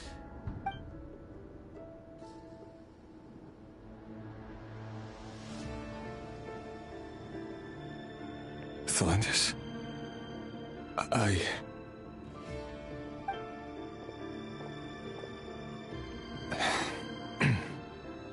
It's nothing. You were right. Fate has never smiled upon nobodies like us. But by the same token, it's unlikely to bear a grudge against us either. There's no reason we can't keep living happily together, cherishing the simple joys of each day as they come. See? You just need to stay positive, Revere. I can feel your warmth, your breath. You're right there, right by my side. Just seeing you makes me happy in a way I can't explain. And that's something that no one could ever take away from me. So smile, my love. Let go of that frown. You're right, Thelindis. I've just been overthinking things. That's better. Getting caught up about things like this will only ruin our evening. Speaking of which, all set for the ball tonight? I need to go get ready. You go ahead. I just have a few things to take care of, then I'll come join you. Even busier than the big shots, huh? Fine, I'll go get started. But don't be late. If you keep me waiting too long, I won't be a happy bunny. Relax. I'll be there. Seriously, though, you drive a hard bargain. You're really gonna leave my proposal hanging and still expect me to take you to the ball? Well, that goes without saying. I already told everyone I'd be coming with a dance partner. Besides, they're two completely different things. Let's take it one thing at a time, all right? All right. White outfit it is. It seems like Rerir was deliberately hiding his ties to the intelligence services by giving the impression that he was just an ordinary member of the Finster King's Guard. He clearly doesn't want his would-be fiancée to know about his other life. Then again, that's hardly surprising. People in the intelligence trade rarely do. Who'd have thought we were in the same line of work? Let's dig a little deeper.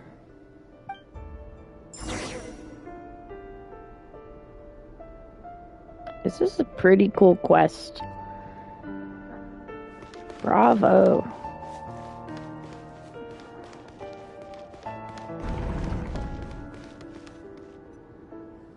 Our last operation was a resounding success, and all thanks to you, Rehir of Solnari. In total, we apprehended 32 dregs of the Crimson Moon, and 67 accomplices. After all these years since the dynasty's fall, so many of them still linger on. Indeed, it cannot be denied. Yet it was destiny that the Crimson Moon should be overcome by the eclipse, and that His Majesty, the all-seeing Finster King, now guides our nation on the path to prosperity. Khanria has no further need for a dead moon. But alas, there will always be those who refuse to see the truth, choosing instead to romanticize the past. That's not entirely true.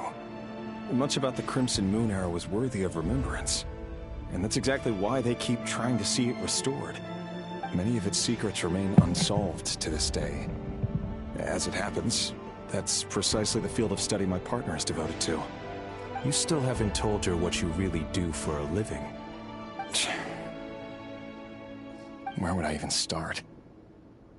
How do you tell someone that you're one of the king's hand-picked executioners? That your hands are steeped in blood? You didn't choose this life, any more than I did. Orphans like us don't get a say. But I'll sure as heck be the one to pay for it. Speaking of which, we need to be more rigorous in the way we identify direct descendants of the Crimson Moon. Someone, it seems, has strong opinions about my future plans. Most likely my marriage in particular. I have a feeling that we may soon become targets of the Crimson Moon's retribution. Your concerns are not unfounded. They've taken out many of our colleagues these past few years, and for that very reason. These are no helpless lambs we're leading to the slaughter. They're wolves in sheep's clothing. Take care, Rahier of Solnari. I look forward to toasting you at your wedding. Thanks, Thorkel. You look after yourself, too.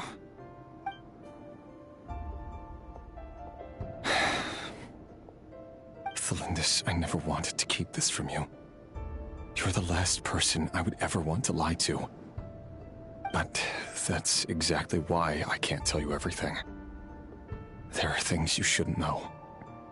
Things you cannot know. The Moonlit dynasties are a thing of the past. Yet even now, with the sun shining high in the sky, there are those who would call forth a dead moon's ghost. Could that be why Vedalfnir held back?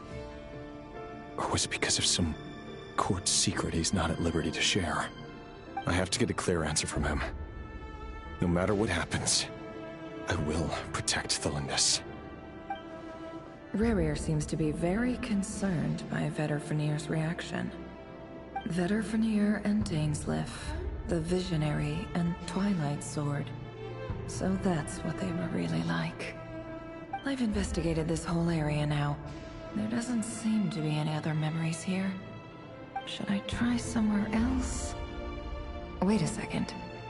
What's this black smoke?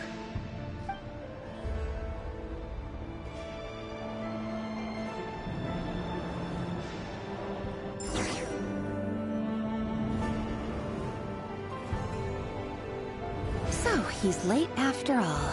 Just you wait, Rarir. You're in for it. Big time. Are you waiting for someone, ma'am? Could I tempt you into buying some flowers? Oh, sure. Pick me out a pretty bunch if you would. Thank you. But I'm afraid none of them are as pretty as you. For someone so young, you sure have a way with words, don't you? I'm only telling the truth. Look me in the eyes. You'll see I'm not lying. May we have a word in private? Who are you?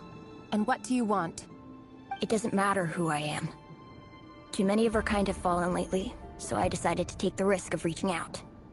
Not long ago, the Rahier of Solnari led an assault on one of our strongholds. We suffered many casualties, and many who came to our aid lost their lives as well. Sorry, I don't know why you're telling me this. And I don't want to get involved. Wait, hear me out. This time we finally got a clear look at his face and learned his true identity. His name is Rarir, and he claims to be one of the King's guards. What did you say? A cruel irony, isn't it? The man you're set to marry leads a double life as a brutal executioner. But surely, you must have caught a whiff of the blood on his hands. Why are you telling me all of this now? Simple. It's because... How strange. Rarir was nowhere to be seen in that memory. It clearly belonged to Thelindis.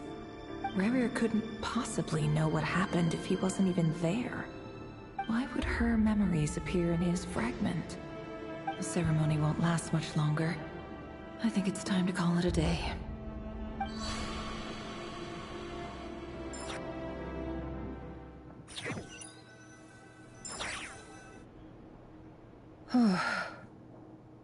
So that was your doing? Did you just pull us inside Rarir's fragment to spy directly on his memories? Any more questions, and I'll have to start charging. I had no idea you could do that, boss! Seriously, that was amazing! We're not worthy. We're not worthy! I gotta admit, though, I'm itching to see what happens next. Feels like we barely scratched the surface. I'm just as curious as you are. But the ceremony only allows for limited time inside. That's all we can see for now. Luckily, we managed to learn quite a lot. So far, so good. I just hope the others are doing okay too. Especially the group with the Traveler. Their mission is a risky one.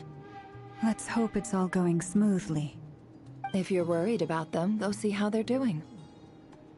If I know Boss, she's gonna need some time to write up all the details and make sure it's all coherent. I'll stay behind to lend a hand, but feel free to head back and meet up with the others.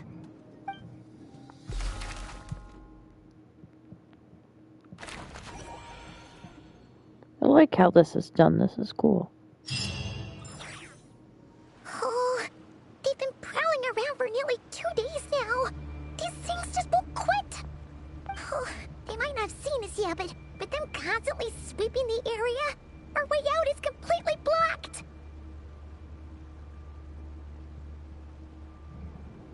Oh, that's never gonna work. One little slip up and it's game over. If they spot us, they'll run straight back to Rarir. And once he knows we're here, it won't be long before he's breathing down our necks again. Oh, guess you're right.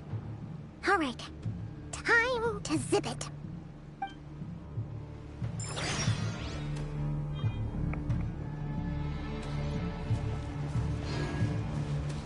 Quick, hide! We almost got spotted. Phew, that was a close call.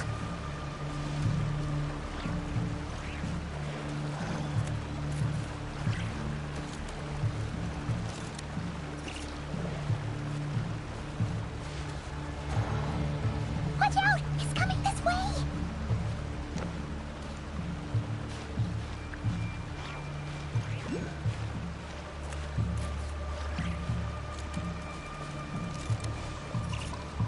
Keep going. We're nearly there. This is the final hurdle.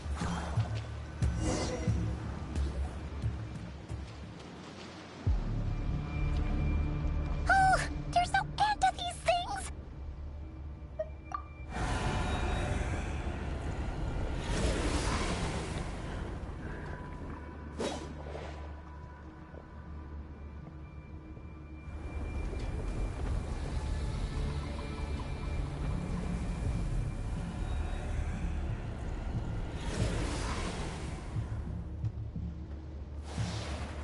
Fire. Fire? Wait, what's that smell? Oh no, there's a fire!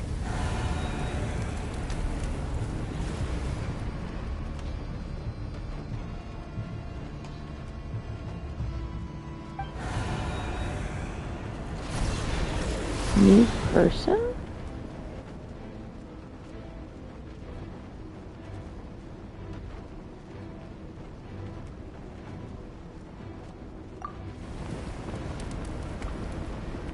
Oh, it's Arlecchino.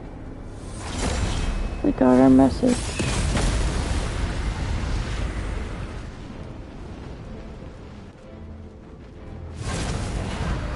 Sandrone was right. You look weak, Columbina.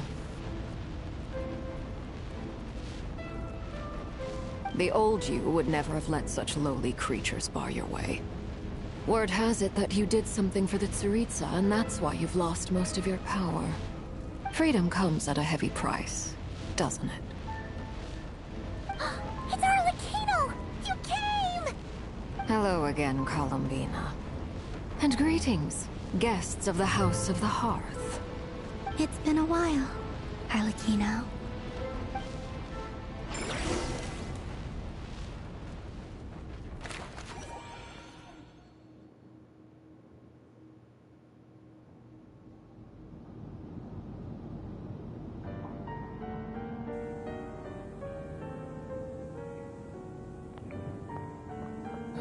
Stupid right here of stupid Solnari. Ugh, whatever. I've got all the data I need. Next time we meet, you're finished.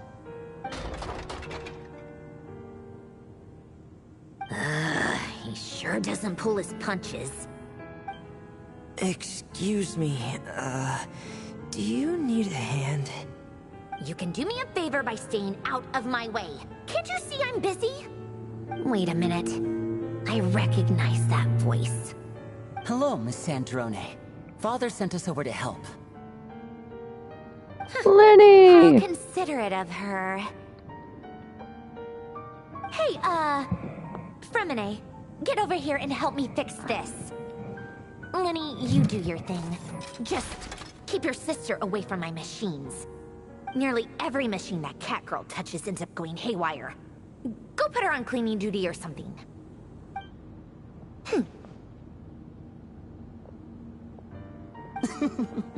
Then let's start downstairs. Fremine, we'll leave this place to you. You've got it. Wait a second. Pretty sure there's still some tea in the cupboard. If you want some, you'll have to make it yourselves. Our friends are back.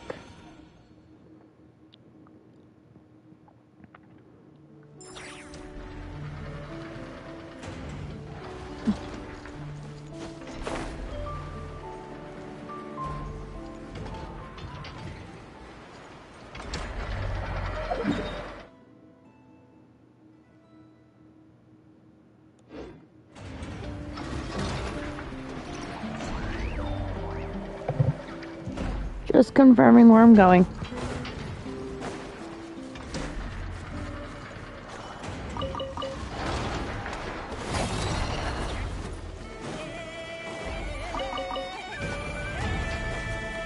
I don't need it.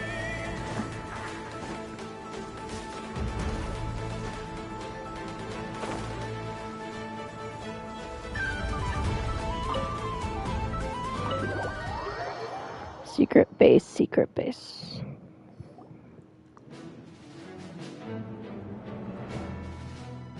It's a relief to see you all made it back in one piece. Huh? Feels like there's quite a few people missing. Where's Flint's and the others? And what about Nefer? I returned ahead of them. Flint is helping Ino and Anefa to set up the decoys and buy us some time. As for Miss Nefer... Boss is still wrapping things up on her end. She sent us back to fill you all in on the top secret intel we've been gathering. I see. Then let's get right into it. But first, who do we have here? You brought someone else in to help? Greetings. I was invited here to help as a longtime Tea Party companion of Columbina's. You may call me Arlecchino. Surely it can't be. Those eyes. Oh, where have I seen them before? Wait, of course. In those memories we just saw. The only Arlecchino I know is the fourth of the Fatui Harbingers. So either you share a pretty uncommon name, or you're more than just a Tea Party buddy. You are well informed, Grandmaster. A man from Mondstadt living all the way out here in Krai, and yet the people and affairs of Snezhnaya seem to hold a special place in your heart. Oh, the feeling's mutual. Sounds like you know all about who I am, too. A Fatui Harbinger. The atmosphere in here just got really tense. Guess we can't just start trusting Fatui Harbingers, even at a time like this. I must admit, though, I'm a little curious. Seeing as the Moon Goddess no longer belongs to the Fatui, what makes you so willing to put your neck on the line here? Nor does Nodkrai belong to Mondstadt, Mr. Varka. Yet still, you're fighting for it all the same. Things don't always have to have a tangible payoff. Sometimes, stopping things from spiraling out of control is a higher priority than chasing the spoils of victory. Of course, I can't say there's nothing in it for me at all. But that's between Columbina and myself. Forgive me. I don't mean to doubt you. It's just that the Fatui really have been the source of many of our troubles. We have our own way of doing things here in Nodkrai. But ever since they arrived, the Fatui have treated us with nothing but hostility. I know there's been a lot of bad blood between us in the past. I've done my utmost to avoid friction whenever I could. But sometimes fundamental conflicts of interest simply can't be settled amicably. That's why I'm here solely in a personal capacity. This has nothing to do with the Fatui. As a gesture of good faith, I'll be frank. I can help Columbina track down the iridescent moon's marrow, which will help her restore more of her power. Anyway, what else is on the agenda? Let's begin. She says she'll be frank, then completely skips over the details. Looks like she doesn't want to give away too many secrets after all. But she clearly wants to change the subject. It'd be awkward if I tried to bring it up again now. I guess we'll just have to go along with it. She's the fourth of the Fatui Harbingers after all. One look and you can tell she's not someone you'd want to mess with.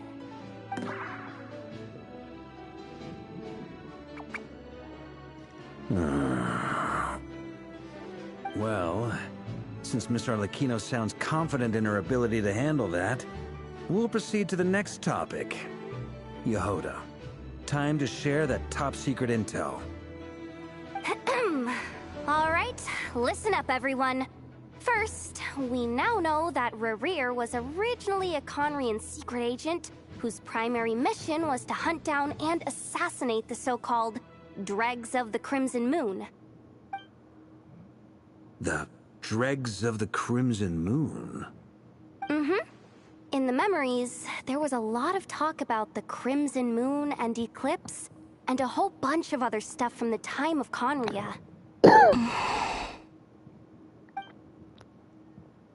To my knowledge, those were the names of two different Conrian dynasties. Long, long ago, it is said that the people of Conria worshipped the Crimson Moon, drawing a mysterious power from its reflection. But one day, a coup saw the Crimson Moon eclipsed, hence the name of the new dynasty that replaced it, and how it became the new emblem of Conria.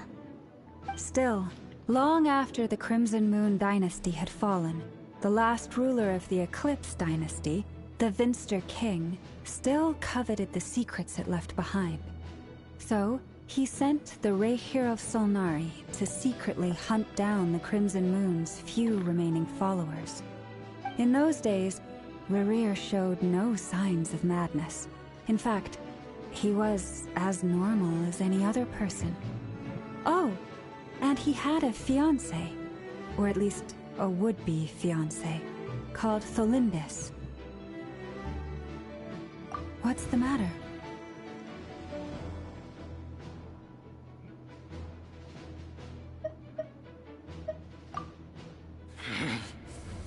Verfnir, Freindaughter,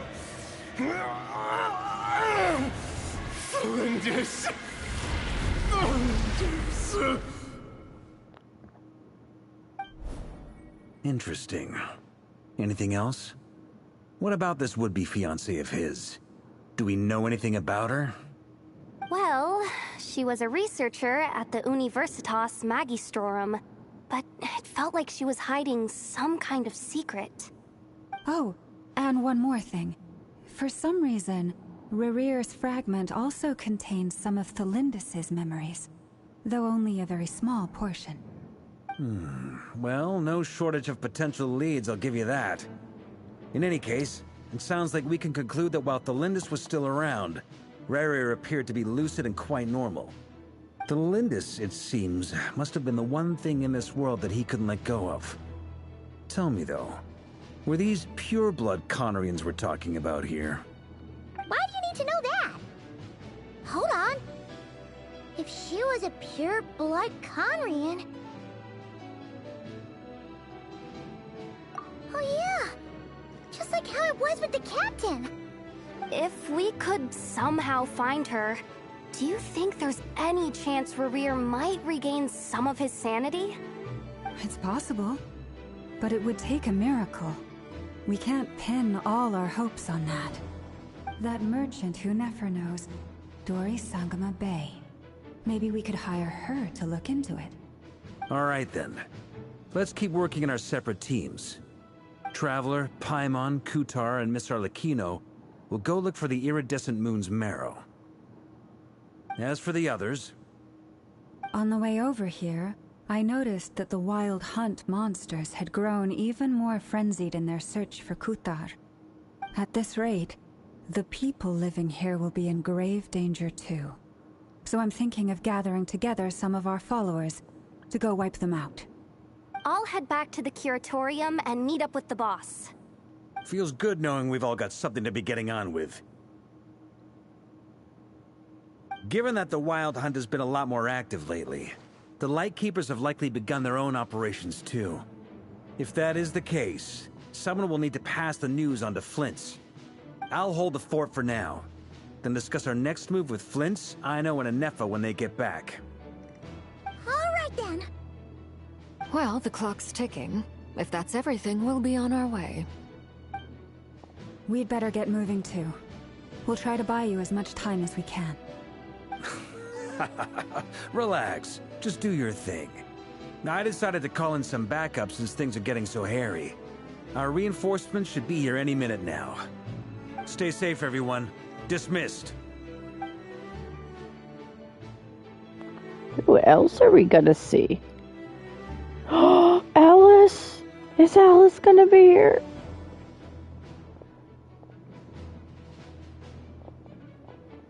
We're back. Did we get here a little early? Or a little late? A tad late. The others have already set off. To summarize, our resident moon goddess has found us a new ally, and Boss Nefer has uncovered some promising info. Everything going smoothly on your end? Not great. I don't know how long we can stall them for. The decoys are getting taken out way faster than we imagined. I'm gonna make some more later, but I need a timeout first. I'm so tired right now. Oh, right! Inefa, could you fill in Uncle Varka on what we just discussed with Flint's? Sure. Uncle Varka, you previously told us about how when you went to investigate a source of the Wild Hunt in Amsvartnir, you discovered that it was just a diversion. But according to Flint's intel, several outbreaks of the Wild Hunt had already occurred in Krai in the period leading up to that. That was before Rerir had regained his body, when he was far from regaining his full strength. In other words, in theory at least, he still lacked the means to act in two places at once. Flint's, with everything that's been happening, the Lightkeepers across Krai are rallying to fight back against the Wild Hunt. They're gonna need your help. I know, I'm sure you're capable of coming up with something far more effective than decoys. But for now, you should stay here and get some rest. And Efa and I will head back over to Amsvartnir to see if there's anything I missed. I told you Uncle Varka would say that, didn't I? A deal is a deal. Not a word about my snack intake for the next week. Database updated. Reliability of Aino's predictions increased. What does that mean? They were betting on how you'd respond after hearing their intel. It's the obvious choice, isn't it? That's hardly worth betting on. We already decided that Anefa should go investigate the situation over at Amsvartnir on her own. You might as well stay here and keep watch. Someone needs to hang back and oversee our strategy meetings. And besides, you still haven't fully recovered from ambushing Rerir. So I've ended up with the easiest assignment. Well, I appreciate it, everyone. See you when you get back.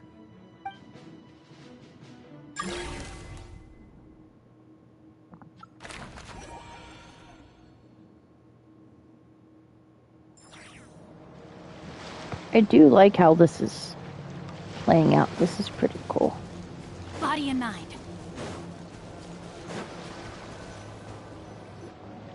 Here, this will serve as a good spot to cross over. Arlecchino, hold up a second. Since you brought us all this way, would you mind telling us what you've got planned? We still haven't got the slightest idea what's going on here. And if even Columbina doesn't know where the iridescent moon's marrow is, how do you? Simple. Because I am an inheritor of the royal bloodline of the Crimson Moon, and one of the last surviving embers of the Two Worlds' flames. Huh? Are you serious? Isn't you're a descendant of that Crimson Moon dynasty we were just talking about? The one from ancient Conria? Your surprise is understandable. I was also taken aback when I first learned of it. But the more I thought about it, the more I realized the signs had been there all along. When I was young, I discovered I could wield a very special kind of fire. It coursed like blood through my veins and smoldered away inside my nerves. What's more, whenever I experienced strong bursts of emotion or drew too deeply on this power, it was like some kind of presence within the fire would begin to gnaw away at me, consuming me from the inside out.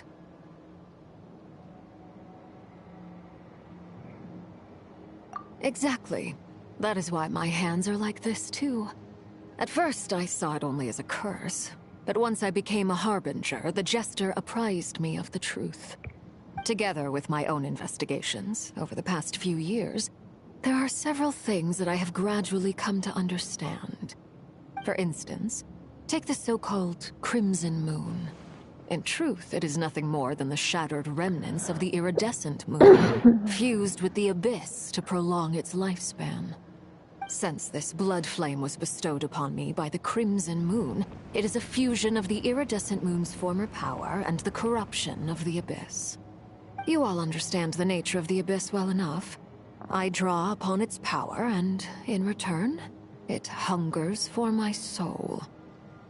This strange blackness is the mark of corruption it has left behind. If I recall correctly, you once told me that if the corruption ever made it to your heart, you'd become a completely different person. Yes, and that's the reason I'm always careful not to push my power too far. It's essentially a never-ending tug-of-war. Whew. Sounds intense. Anyway, the rest of my story can wait. Is there anything else about the Crimson Moon or the Iridescent Moon that you're unclear about? Paimon has a question. So, the Crimson Moon that the Carians used to worship was actually the Iridescent Moon, right?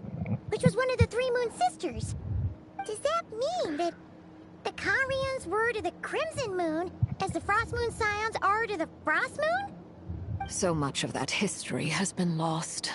We have no way of knowing exactly what they were like. But I would suspect that the Conrians weren't as devout in their moon worship as it might appear. The iridescent moon's remains simply served as their link to the Abyss. Later on, perhaps someone discovered a way to make direct contact with the Abyss. Or maybe there was some kind of ideological divide. Either way, a dissenting faction staged a coup and drove out the royal heirs of the Crimson Moon dynasty. Still, even with the dark sun looming high overhead, the Crimson Moon's glow never truly faded. If you want living proof, it's standing right before you. The first time we met, I sensed something familiar in your presence. When I looked at you, I felt I could see that mysterious red moon in the corner of my eye. In your flames, I saw its broken image, surrounded by a strange black aura. Well, I appreciate that you kept it to yourself. Much about the Crimson Moon is still a mystery, and I'd prefer not to end up as the object of an insane research project. Anyway, time is against us here, so if there's any other questions, they'll have to wait. I just want to make sure I've got one thing straight. In her letter, Sandrone mentioned that since you are unable to contain the iridescent moon's marrow yourself, you intend to leave it in my custody. Correct? That's right. For now. It's the only way I can pay you back for your help. The iridescent moon is already part of who you are. So with its marrow in your possession, you'll be even more powerful than before. Deal. Then let's get started. Get what started? What does this place have to do with the Crimson Moon? When I first became a Harbinger, the Jester gave me a book called Paranhari, also known as Leobranto Inamorato. You should be able to buy a copy next time you're in Fontaine. It's a love story set in the Crimson Moon era. But setting aside the tangled romances of its characters, it also records a few interesting details. In the Crimson Moon era, or so the story goes, there was an orphanage that received children from beyond the bounds of this world, and subjected them to a peculiar induction ceremony. Beyond the bounds of this world? For real? And what kind of induction ceremony? The Crimson Moon sages looked beyond this world for beings with powers that surpassed the gods. But fearing they might lose control, they subjected these children to a process of refinement. They made these children crawl up a fireplace and kept asking them, "Have you died? Did you see it?" Until they finally admitted to having died and seen a crimson moon. The adults embraced the children who passed the ritual, telling them, "Within the fireplace, you have traversed the flames between two worlds. Here and now, you are born anew." The book leaves much unsaid, but I suspect that this was their way of branding the children they had enrolled, leaving an indelible mark upon them so that they would forever live in the Crimson Moon's light. That explains why I can't sense the Crimson Moon's marrow in this world. It makes sense that it would be sealed in a special space that can only be accessed temporarily through some kind of ritual. But there's no fireplace here. Do you see a chimney anywhere? Oh, are we supposed to build it ourselves? Okay, fine. Paimon will go find some bricks. That won't be necessary. The fireplace is purely symbolic. The key to the ritual is crossing the flames between two worlds. In other words, the flames that burn within me. Those burned away by such flames leave behind a kind of ghostly afterimage in the world. In the days of Conria, people believed they could be used to bridge the gap between the two worlds of life and death. In short, I can open a passage to that space for you. That's the easy part. The catch is I'll need to stay on this side to keep the passage open, so I won't be able to come with you. Once you're inside, you'll have to find your own way.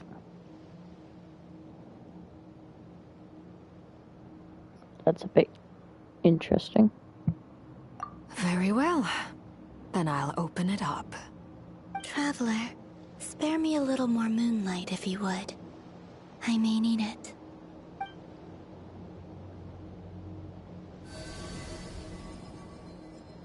Thank you. I feel like I've recovered some of my strength now. It should be enough to move us across short distances and confront whatever dangers might await.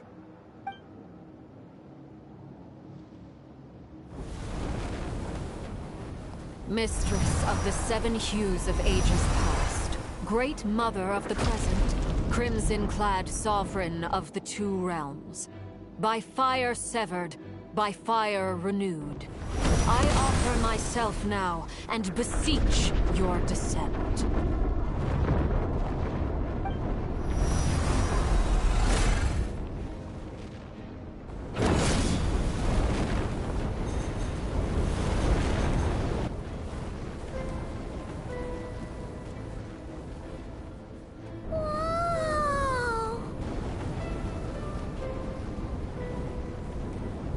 One word of advice. As you're crossing over, no matter what voices you hear, do not answer. Got it! I sense a sinister gloom inside, but also the familiar light of the moon. I feel that I am about to meet an old friend who has changed beyond all recognition. All right, let's go.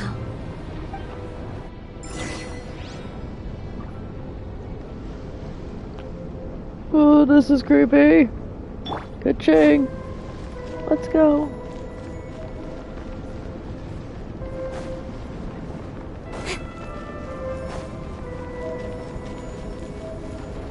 Wish I could be Columbina.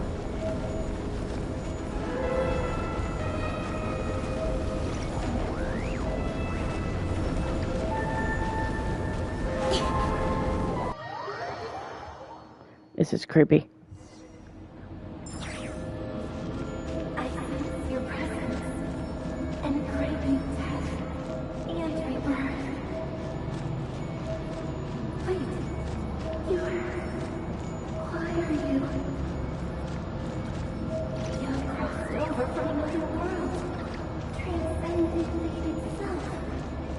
I have no right to.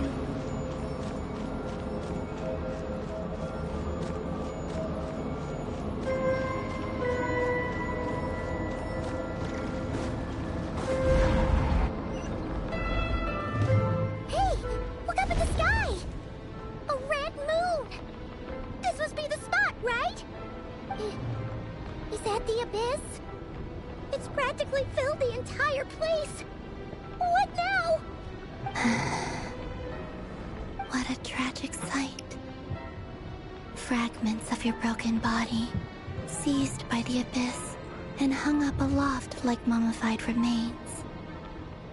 Iridescent moon. Was this truly what you wished for? Careful! There's something spooky about this place. Feels like something is lurking in the fog. Haimon's right behind you. Whatever you do, don't run off without her.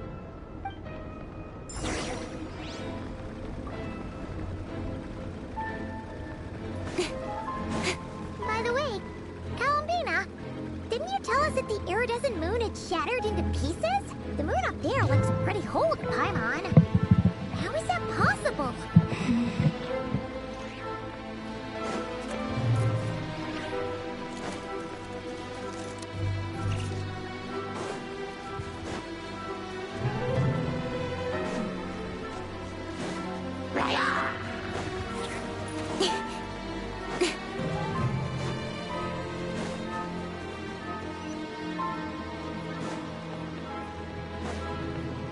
Conrians, I don't want to kill them. Just like I thought. It was only a facade.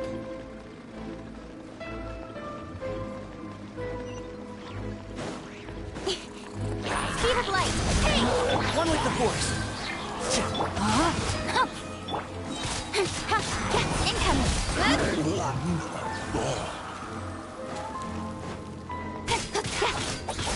Don't blink!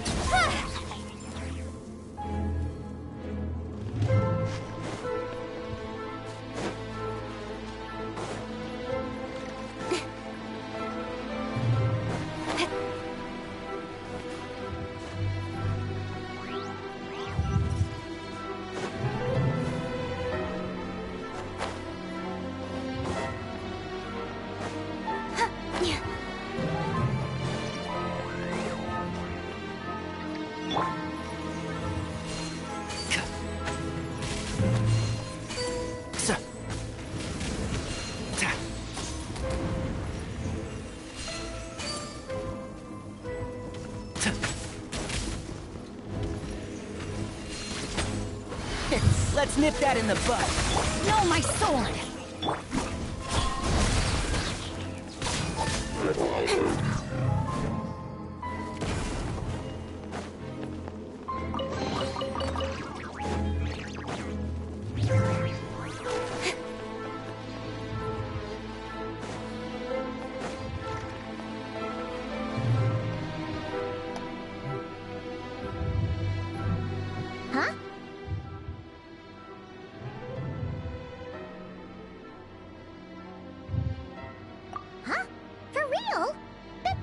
way too high! There's no way we'll be able to reach it! No. I'm not sensing anything up there. It's coming from under the mountain. Let's see... Ah! There's some kind of weird shadow over the water! Wait, see that? Looks like a mechanism of some sort. Let's check it out!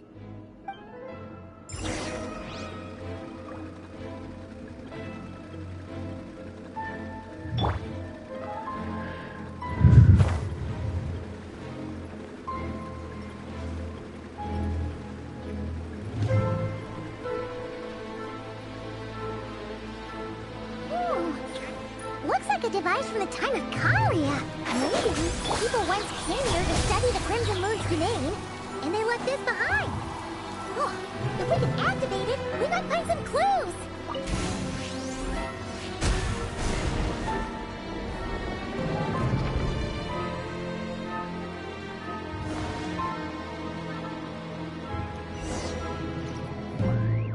Hey, look at that! Now that the mechanism's running, the shadow in the water looks different. Do you think these mechanisms might be the key to unlocking the secret? Felindis, we'll leave the rest of the research in your hands. We'll be heading back now. I hope this isn't ruining date night. Ugh. Mind your own business. Just leave me some snacks on the table. Felindis? Is that Rear's girlfriend? How come we're hearing her voice here? Is she the iridescent moon? Oh yeah. So, do you think she was studying this strange space all along? The Abyss has made this space extremely unstable. Maybe that's why some of the things she said and did were preserved here. Like echoes. Or after images. Whenever I see this view, it takes me back to a poem from my childhood. Waning moon, oh lifeless damsel, weeping on the mountain crest. Mourning still in wistful tone, her fragile soul now laid to rest. For me, of all people, to be here investigating the mysteries of the Crimson Moon space. Is it a coincidence? Or something more?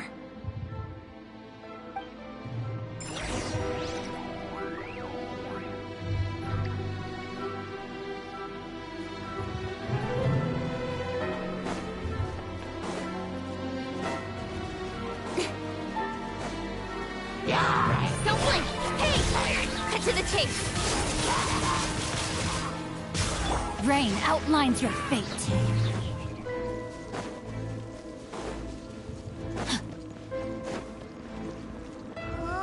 Looks like the Abyss has messed up this mechanism. We need to find a way to get it working again. Let's see if there are any other devices nearby.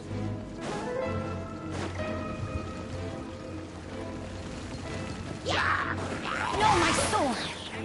I'll uproot you! Ha! Speed of light! Ha! Don't blink! Ha! Rain outlines your...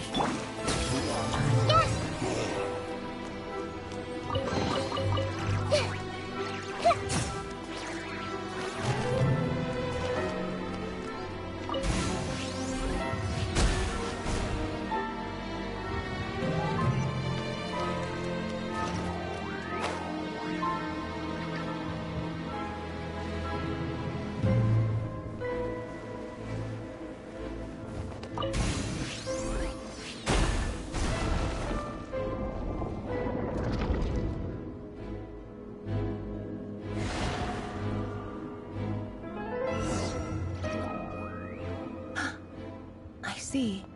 So the moon marrow, or rather the power of the 3 moons, is the key to unlocking... If it really does exist, then maybe this madness can finally be put to an end.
With the Abyss inhibitors in place, I should be able to access the chamber with the Moon Marrow.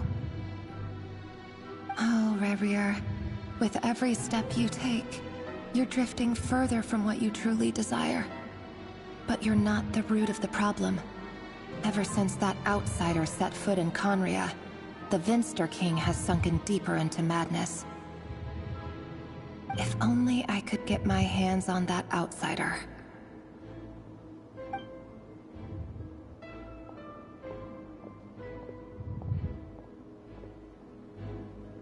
Hey look! The moon's reflection is back to normal!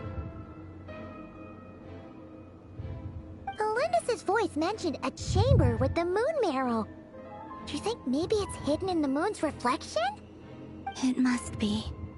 For within it, I sense the fragile aura of a dying soul. Then there's no time to lose! Let's go!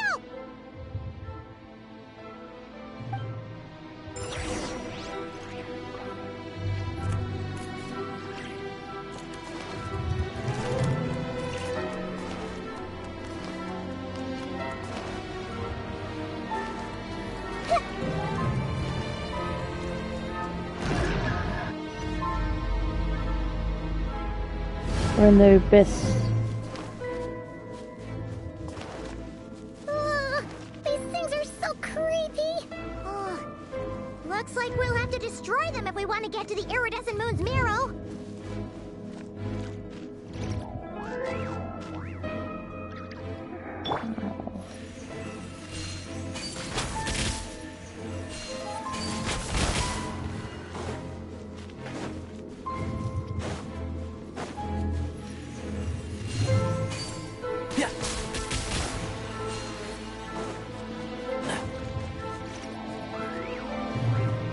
That must be the iridescent moon's marrow!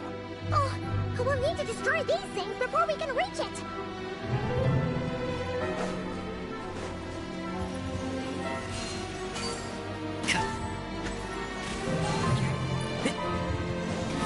Keep up.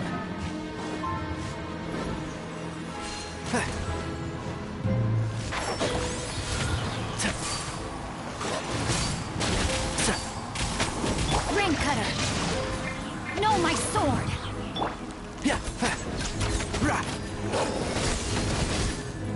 One with the force.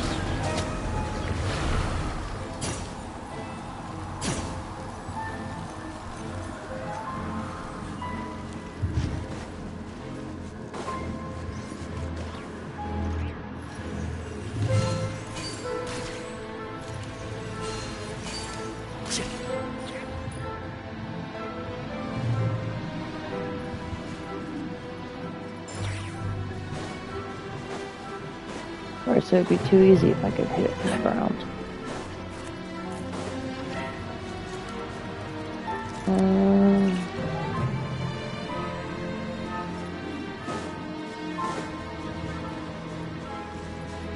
Let's see if there's an easy way up. So it's that way.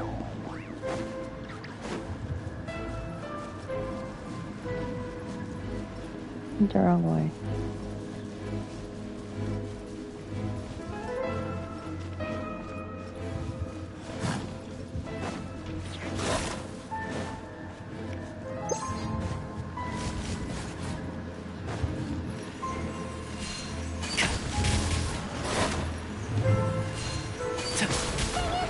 We're so close!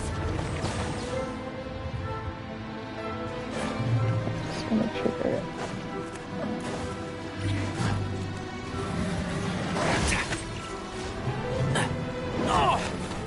One thing after another. Let's nip that in the bud and shroud.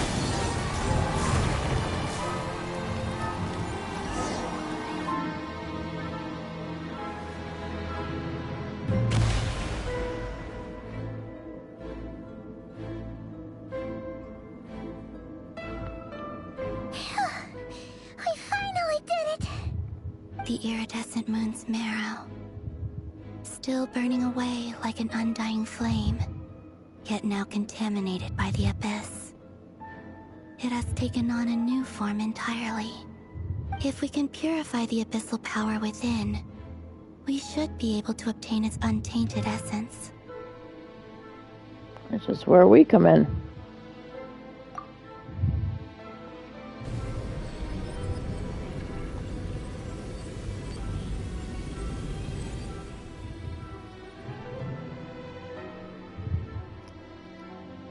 It's so cold.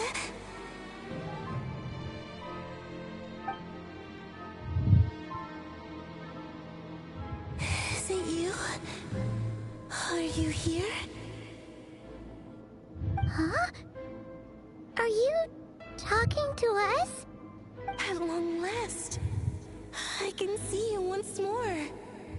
Our fates have crossed, and I am finally free. I'm sorry, I lied to you.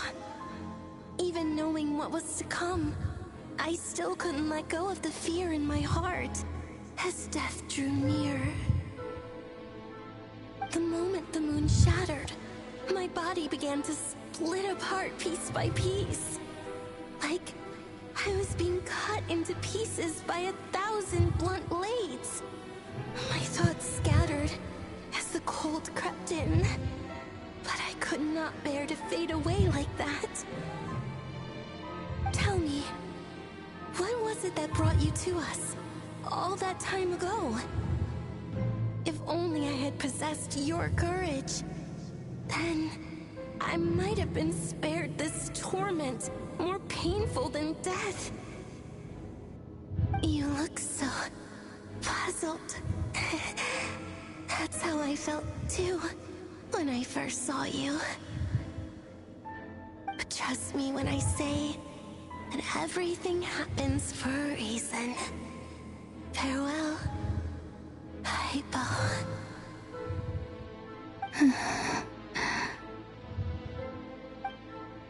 What was that all about?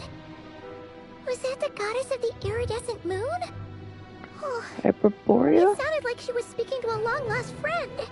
But none of us have ever met her before, right? Perhaps. She took me for the goddess of the frost moon she once knew. For a fading soul like hers, our auras must be too similar to tell apart. But anyway, we've got the iridescent moon's marrow now. That should help you regain your strength, right? Alright, time to leave this place and meet back up with Arlecchino. Let's go!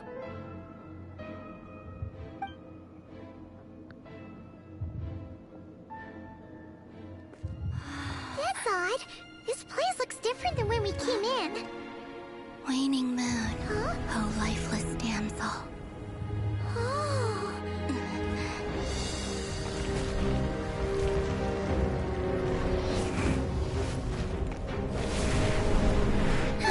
Hurry! The place is collapsing! It wants to trap us here. Who's it? The abyss? Now we've taken the moon marrow. All that's left here is a dark will. It will show us no mercy.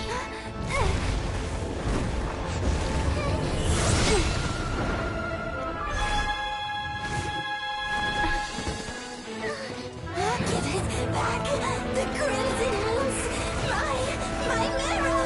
My heart!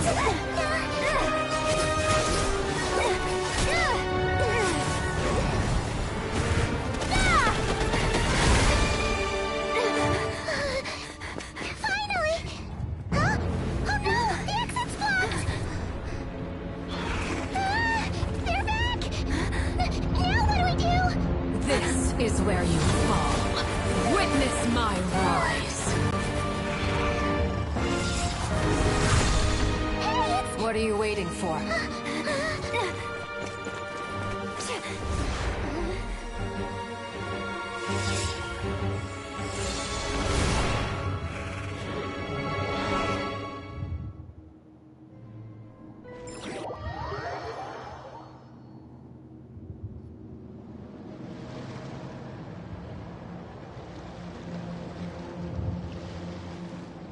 Oh, we made it! Was that you?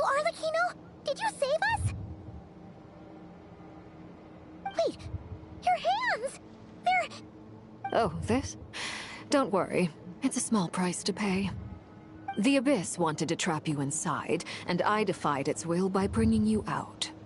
No wonder it's a little angry.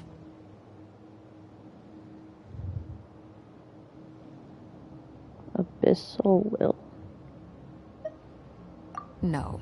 I have paid the price, albeit a small one, and it cannot be undone. My hands have already fused with the Abyss. Purification would simply destroy whatever's left of them. But surely... Oh... We're so sorry, Arlecchino. Paimon can't believe you'd make a sacrifice like this for us. As much as I'd like to call it a favor, the truth is I was simply holding up my end of the deal. Well, Columbina. Yes, you did your part.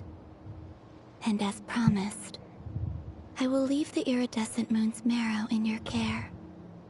From this day forth, may the two worlds' flames burn ever more brightly.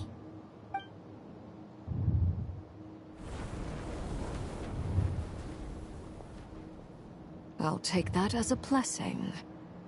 Now, Columbina, give me your hand. Accept this moonlight I offer in return.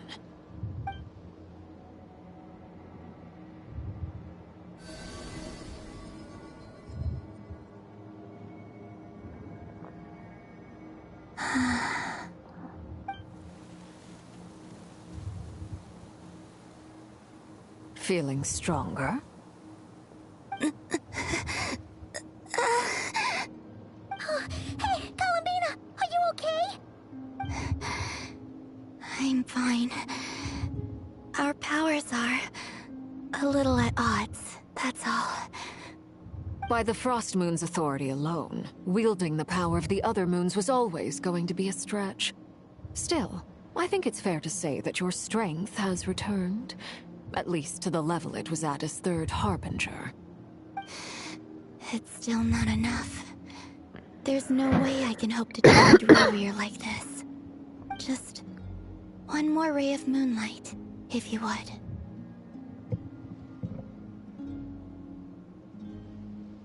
It's okay. I can take it.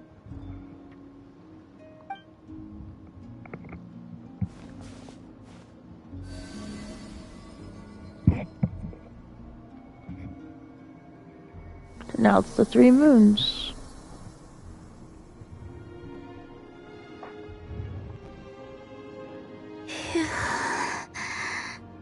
How about now? Fighting fit? At the very least, I won't have to stay hidden like before. I want to see him gone from Krai. The Rayhir of Solnari and his wild hunt must be sent back where they belong. Well, it's good to have something to aim for. You certainly seem more alive now than you did earlier. When I first met you, you didn't strike me as a ray of moonlight. More like a wisp of fog drifting in from who knows where, ready to scatter at the first sign of a breeze. But now, you're full of vitality. Just like the Frost Moon, once the brightest of them all. May you keep shining, Columbina. This is who you are. Thank you. Look after yourself too, Arlecchino. I know you have plans of your own, and that's why you're always seeking to grow stronger. But whatever you're after, don't let the Abyss take a hold of you.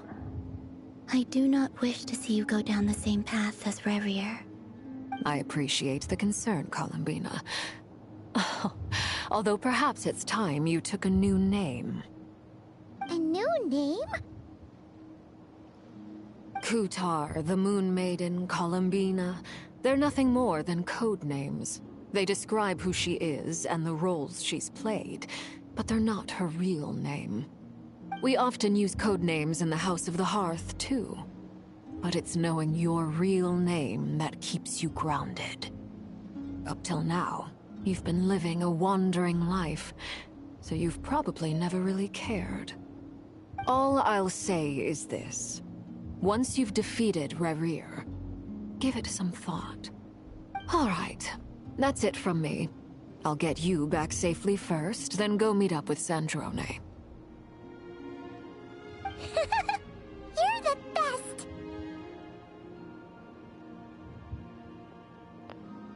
It's weird to see her in a different light. I appreciate the gesture. It speaks to your good character. Anyway, let's get going. There are more urgent things to do right now than trade compliments.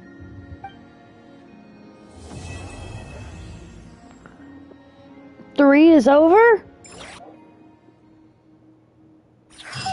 I was not expecting it to be that straightforward. Restored Columbina's strength, and that's all that matters. In other words, mission accomplished. Paimon wonders how everyone else is doing. That was fast.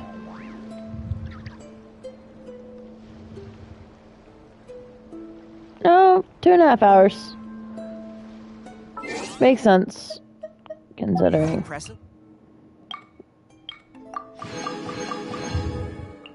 Collecting. Mail.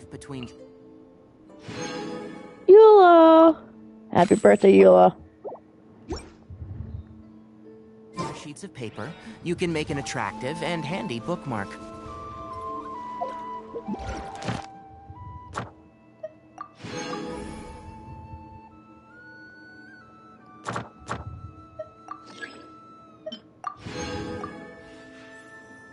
I'm gonna keep going with 4. That's fine with me. Oh. Just checking in. Let's go back to HQ. Okay. We're gonna go heal first before we go back to headquarters. Need some free love. Come on.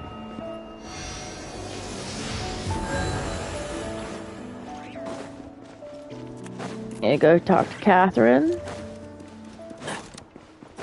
We'll do part 4. I'm wide awake, which is rare. Rare for me to be awake. Keep up. Hi, Catherine. Thank you for completing. Ad Astra Ab.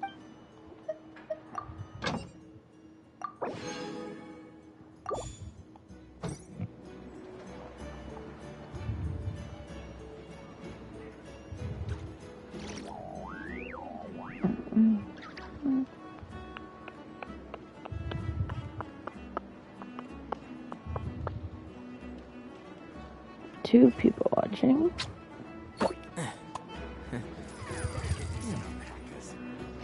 Too bad it doesn't tell me who's watching. Oh. Used to tell me.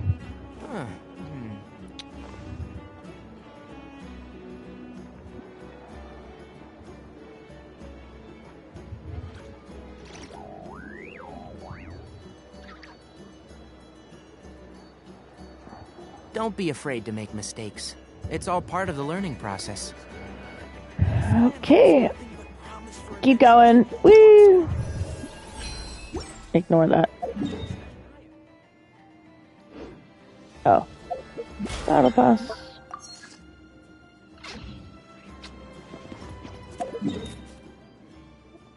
Turn the base.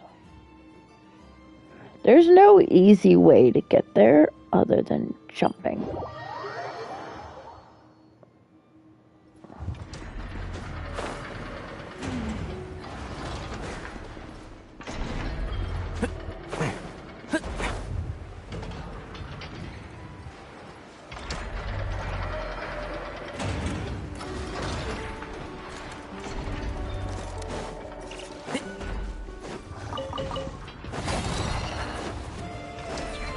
Keep up.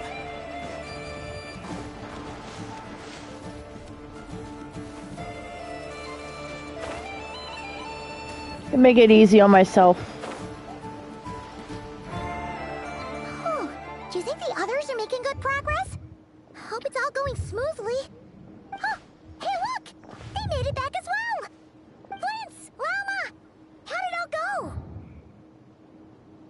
All is well, thank you. Nefer and Yehoda had to stay at the curatorium to wrap things up, so they won't be joining us for now. I ran into Miss Anefa and Miss Aino on the way back. Their work is still in progress, so I suspect they won't be back for a while either. You seem rather cheerful today, Mr. Flintz. I certainly am. I achieved what I set out to do and came away with more than I bargained for.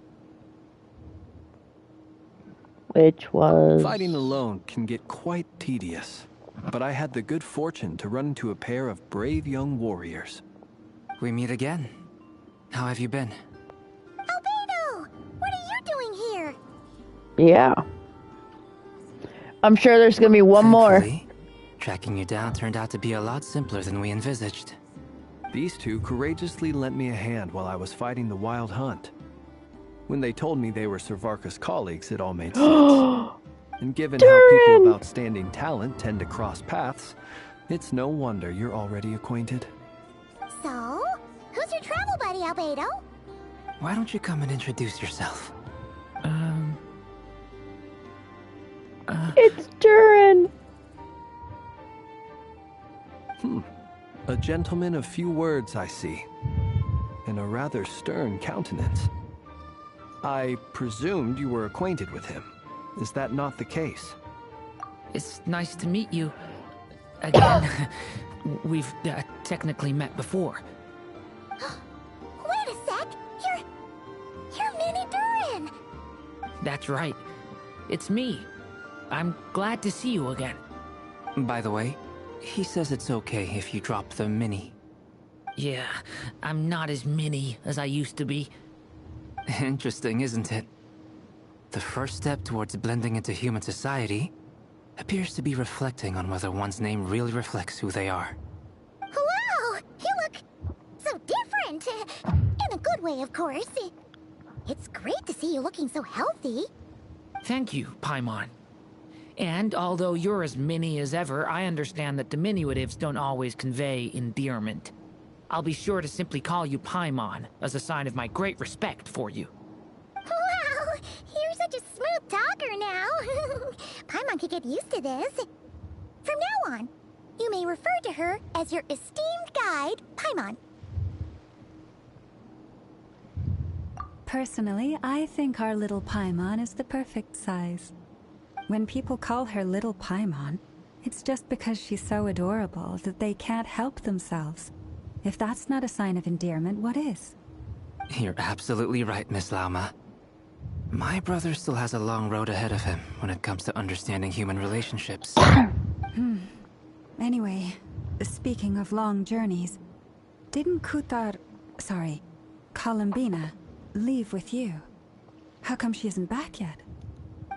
She's been catching up with old friends. Wouldn't be surprised if she stopped for a cup of tea or 10 on the way back. Uh-oh. People are talking about me. Hope it's nothing negative.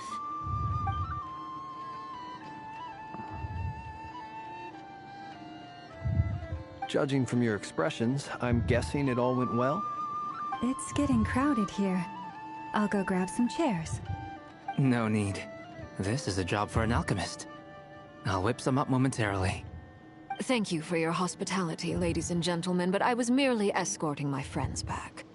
I'll be meeting Sandrone shortly, as we still have some things to discuss. It's been a pleasure, everyone. But this is where I'll say goodbye. We really appreciate your help. Oh, come on. Spare the formalities. I'm just glad I could help out some true friends.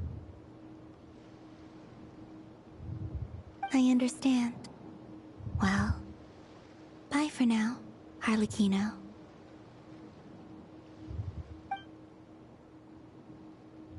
Oh, this place is hopping. It's probably a good thing one of us left. Otherwise, we might not fit all these people in. Are you saying we're about to run out of chairs? As a matter of fact, I am. Come on in and see for yourself. Ooh, are we gonna meet Alice and Nicole? And other people? Dainsleif! Woo! Hi, buddy. I overheard your little chit-chat outside, by the way. With Miss Columbina's colleague gone, we should be back to the original crew plus the other colleagues I brought in. Dane? Though, it looks like we have another new face. Someone else managed to rope in a colleague, too? Frankly, you and Paimon are the only people I know here. This here is Dainsleif, colleague of Tibet's greatest guide, Paimon, and greatest adventurer, the Traveler. Well, not exactly colleagues, more sort of friends. When someone else jumps in to do the announcing, you know you're speaking to someone important. Let's hear what he has to say. Note to self. Once Paimon knows your name, the rest of the world will soon follow. When he comes looking for us, it's usually something important. Paimon's guessing you've heard about the Wild Hunt, then. From the looks of it, you're about to hold a meeting. If I were to say that the Wild Hunt is our mutual enemy, would that earn me a seat at the table? As the saying goes, the enemy of my enemy is my friend. Mr. Dainsleif, there's a seat with your name on it. Though, I can't promise the same for everyone else. Hey, Albedo, think you can rustle up a couple more chairs? After all this time apart, Grandmaster Varka's first order is to rustle up a couple more chairs. I've missed this. Is he being sarcastic? Hey, he's your brother. Why are you asking us? I've still got a lot to learn about the nuances of human conversation. Trying to decipher Albedo's way of speaking has been like jumping in at the deep end. Oh, good point. Paimon gets you now. Don't sweat it. There are people who go their whole lives without getting the hang of it. You're ahead of the game already.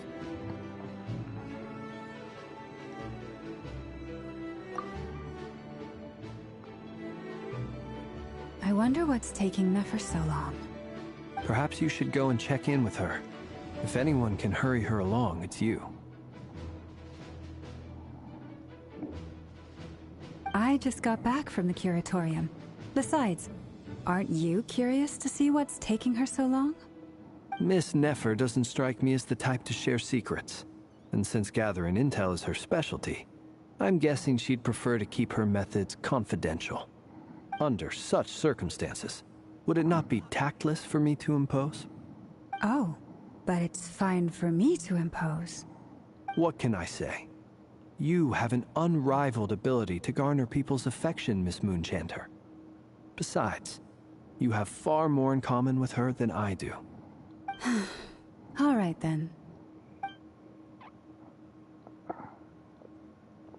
Impressive. She barely fought back at all. I admire your powers of persuasion, my friend. As I'm sure Miss Lauma will realize soon enough, the trick in life is to always pitch in with other people's responsibilities so that you can be selective with your own. Another trick is to simply hide in the background. Spoken like a true sage. Anyway, looks like we've got some time to kill before the meeting. Let's take a little breather, folks. And feel free to chat amongst yourselves. We'll get down to business once the other two arrive.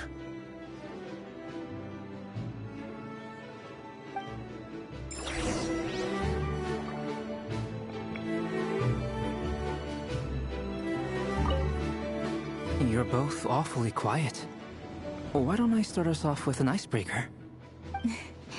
Much obliged. Have either of you ever had your portrait painted? If not, I'd be glad to help. That sounds like a lovely idea. You know how to paint, then? I dabble occasionally. He's an excellent painter. Tables, chairs, people, dragons, you name it. He'll paint it for you. I'm flattered. If I ever get the chance, I'd like to give it a try myself. I'll bear that in mind. Anyway, how about you, Durin? What sort of portrait would you prefer? Oh, I'd be fine with anything. Whatever style feels best to you. Very well. Then I'll play it by ear. You can replicate any style I want? I can try. If you show me a sample, I'll do my best to match it. Thank you. In that case, I'll dig up some reference material for you. They want to talk about artwork. Okay. Not opposed. Hi, Dane. Is there something you'd like to say to me? Yeah! For starters, why'd you just show up here without even giving us a heads up? If you think back to our previous interactions, you may recall that that's hardly out of character for me. You do have a point there.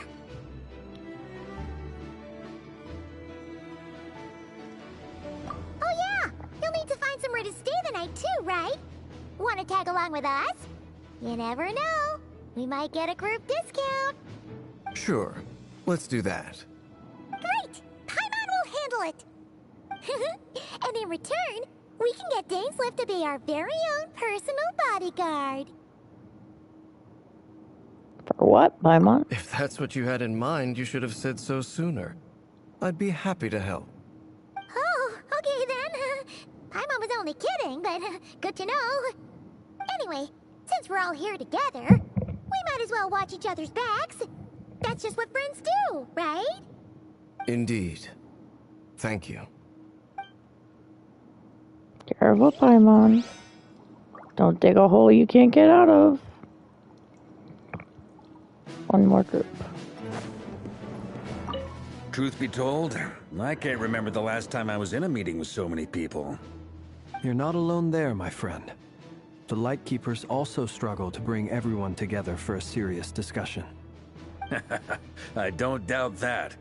I've only ever met two Ratniki, one being you, and the other being that young guy, Eatlua. Eatlua is a good apple. I'll give him that. He's kind, honest, and regularly delivers supplies to my lighthouse. A true Ratnik to the core. In that sense, he puts me to shame. So you're what? A fake Ratnik? That's what it sounds like you're saying. But I get the feeling that's not quite what you meant.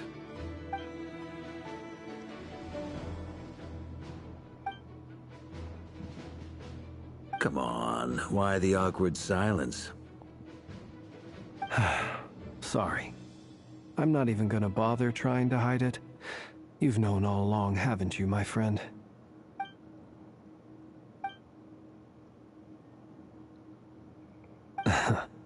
Now that was an awkward silence. Let's just keep this between ourselves. Probably best if Eloa doesn't know, huh? That goes without saying. Gotta be careful what you share with youngsters, after all. Anyone else in the know? Let me guess. The Traveler and Paimon? It's dangerous being too sharp for one's own good, you know. Then, in the name of the Animo Archon Barbados himself, I swear, your secret's safe with me. When we went for drinks, you said that you and Barbados were practically best buds. In the light of that claim, do you really expect me to take your oath seriously? Of course. Just as long as you don't go spreading around the fact that I'm close with Barbados, all right? Fair enough, then. Nothing like a bit of mutual leverage to seal the bonds of friendship.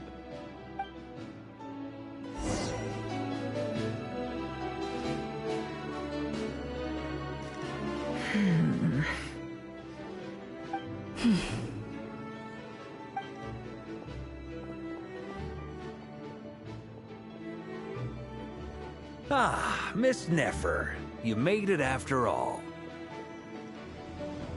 But what about Yehoda? I'm here to give you an update on how things are going on our end. Once this is over, I'll be heading straight back to continue my work. I left Yehoda back at the Curatorium to watch over things while I'm gone. Huh. So much for just this once. Shh! Not so loud! We're on a roll here. What if she remembers and suddenly decides to back out? Did you say something, Mr. Varka? Huh? I didn't say anything. Right, Flint's? Must have been a frog. They get so noisy around here at nighttime. It's like they're putting on a concert in the background. Anyway, before we begin, there's a few introductions to make. Let me start by saying that it's an honor to be speaking before so many distinguished colleagues and collaborators. First up, we have Miss Lauma. As Moon Chanter, she's the leader of the Frost Moon Scions, a local religious community in Krai. Then there's Miss Nefer, boss of the Curatorium of Secrets, an intel gatherer extraordinaire. Nefer is leading the investigation into Rerer's background, assisted by Yehoda and Lauma. From the little I've heard, they're making some great progress. Over here, we have Mr. Flintz, a ratnik and guardian of the abandoned lighthouse. In our last operation, he courageously distracted the Wild Hunt to buy time for the rest of us. For those of you who've never met, this is Mr. Albedo, a renowned alchemist and captain of the Knights of Favonius investigation team. By his side is a new face for us all, myself included, Mr. Durin, who has come to lend his aid. Next up, we have the Moon Maiden and former Fatui Harbinger, Miss Columbina. Then we have the Traveler, who's earned more titles than I could possibly hope to list out, so I'll spare you the rundown. And Paimon, the ultimate travel companion and quite possibly the best guide in all of Tevat. Wow! That's a lot of people! Great turnout! Miss Nefer, it looks like you might have another job coming your way, so, congratulations on the booming business, I guess. You think I haven't got enough on my hands as it is? Who's looking for me now?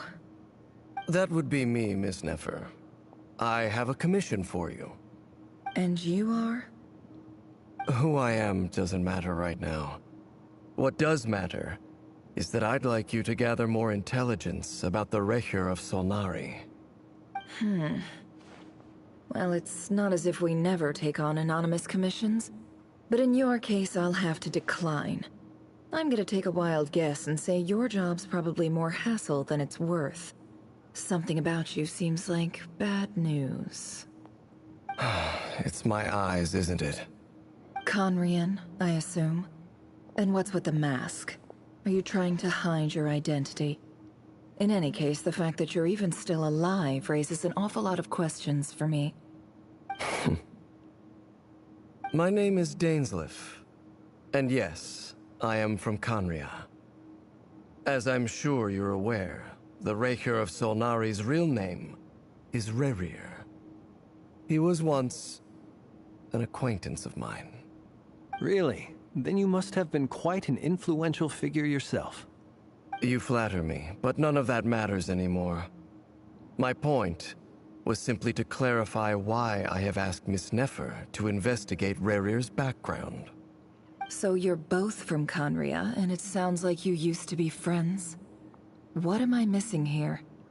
Surely you already know how he became one of the Five Sinners.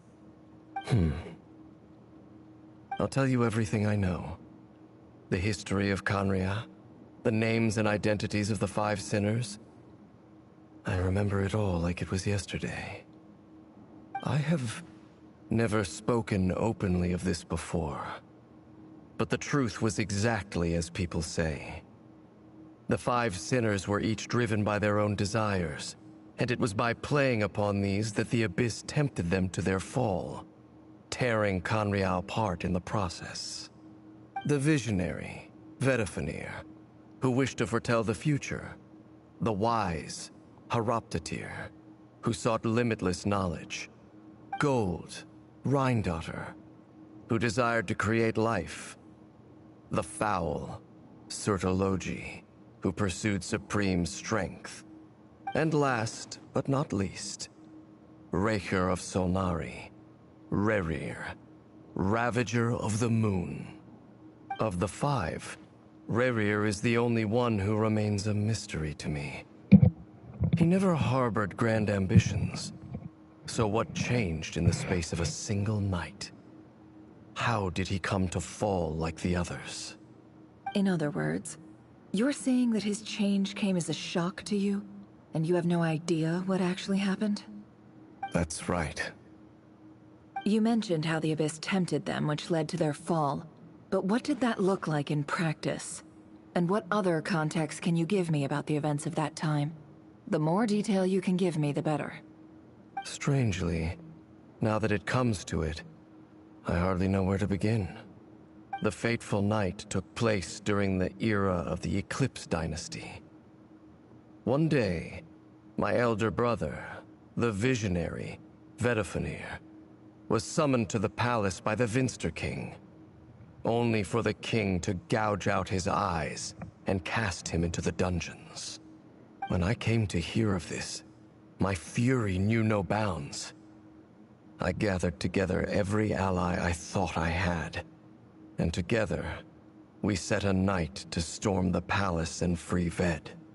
Centuries on, the memories of that night still haunt me, like a never-ending nightmare.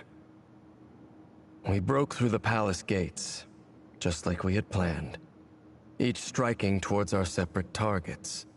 But then, I was betrayed. Even Vedifenir, the very person I had come to rescue, abandoned me and partook of the Abyss's power.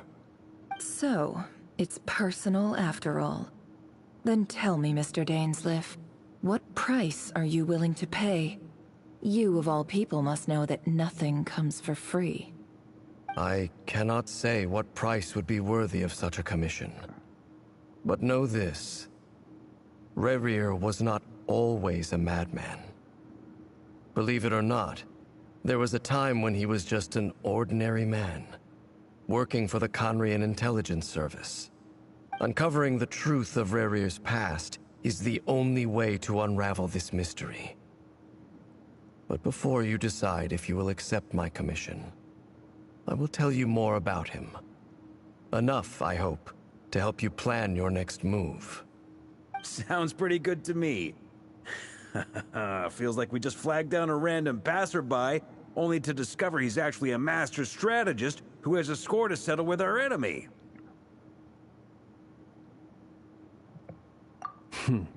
Can I borrow your halo? It could be useful in the lighthouse. Hey, enough with the wisecracks! Besides, isn't that lamp of yours bright enough already? Relax. It was meant to be a compliment. If that was a little over the top for your liking, I'll make sure to tone it down next time. I'll give your proposal some serious thought, Mr. Dainsleif. Let's speak in private once the meeting is over. Before that, there's a few things I'd like to share.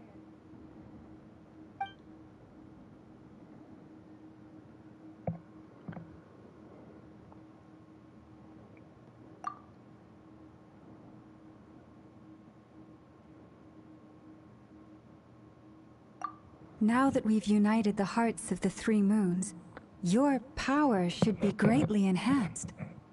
But it seems like that hasn't happened yet? I believe it will take a little longer. You've done so much for me, so I want to be completely honest with you all. Even though I'm doing a lot better now, the truth is, my recovery will likely be an ongoing process. From the moment I was born, my power has been slowly ebbing away. And that is because Tevat has never accepted me. Even with the moons united as one, it seems my rejection cannot be undone. So far, I have yet to find a solution. It may turn out to be a problem that will plague me until the day I finally leave this place behind. Even so, I will do everything in my power to help you drive out the Ray here of Solnari. As Arlecchino put it, this is not about chasing the spoils of victory. It's just a gesture of heartfelt gratitude. Kutar.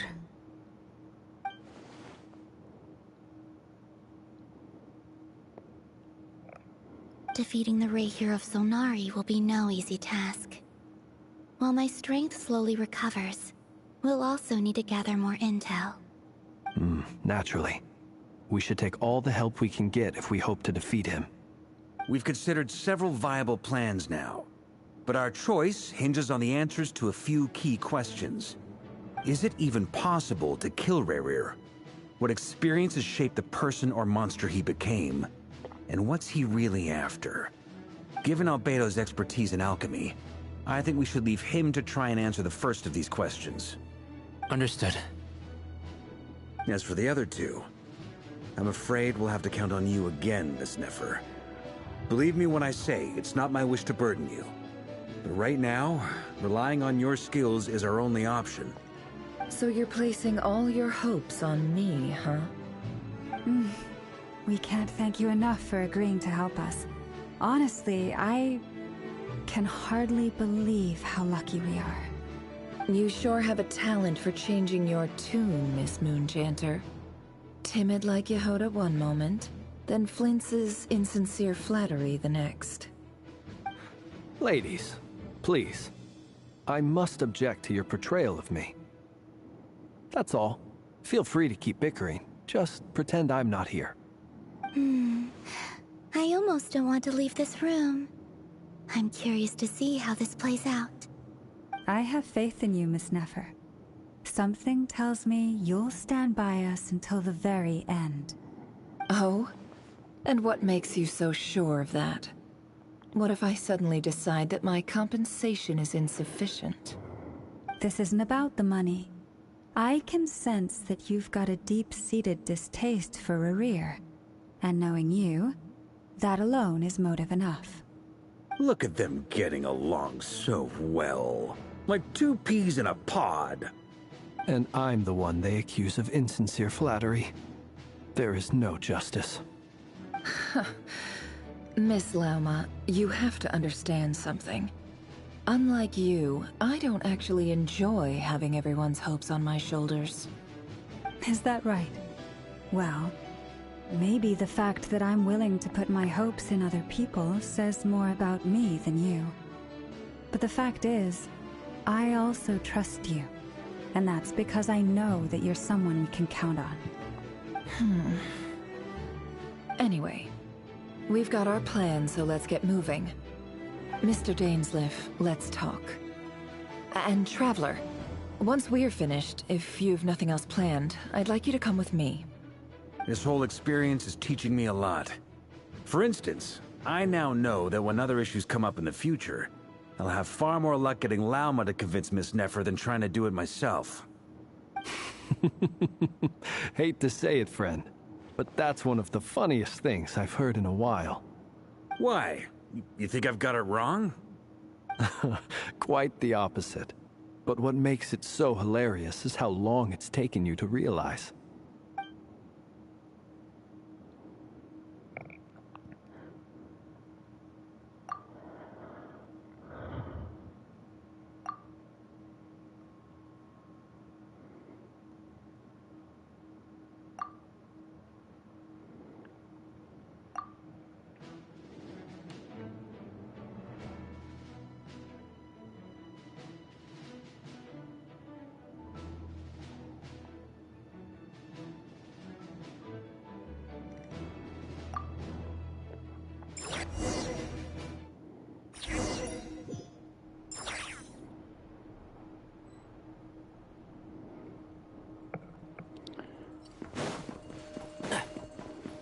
Cool, we're gonna go into the past.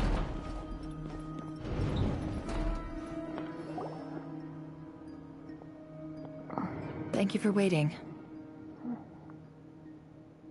It's okay. We actually used the time to help Dainsleif get a room at the hotel. That's very considerate of you. Now, I trust you share my curiosity about Rerir's past, and you seem fairly familiar with Mr. Dainsleif already.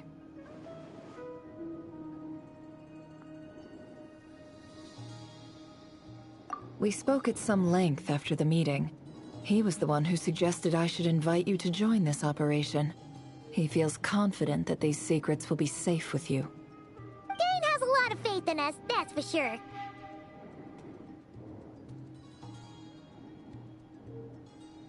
Likewise. I appreciate that you got right on board without interrogating me about why I invited you. It shows that you trust me to explain everything in due course. That's because we know what you're capable of. We appreciate you too, Nefer. You might have been forced to help in the beginning, but this time, it was your choice. That's one way to put it. Another is this, that once a decision's been made, it's set in stone. After that, my only goal is to see it through. Alright, so here's how it is. I'm going to access Rarir's thoughts again using my confidential method. Now, I'm sure you've seen things like this before on your travels, so you're surely well aware of how dangerous it can be. The reason I've gathered you all here is to ensure my safety during the proceedings.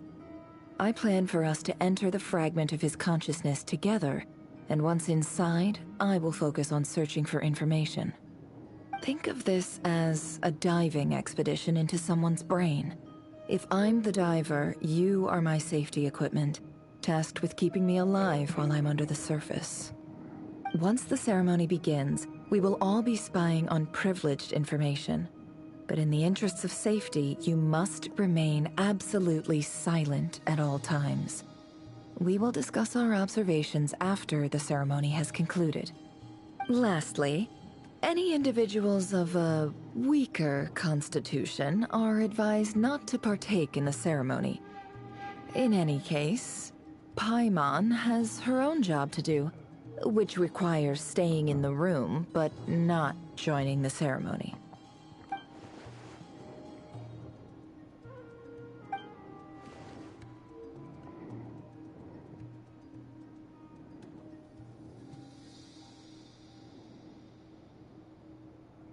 Well, good luck, everyone.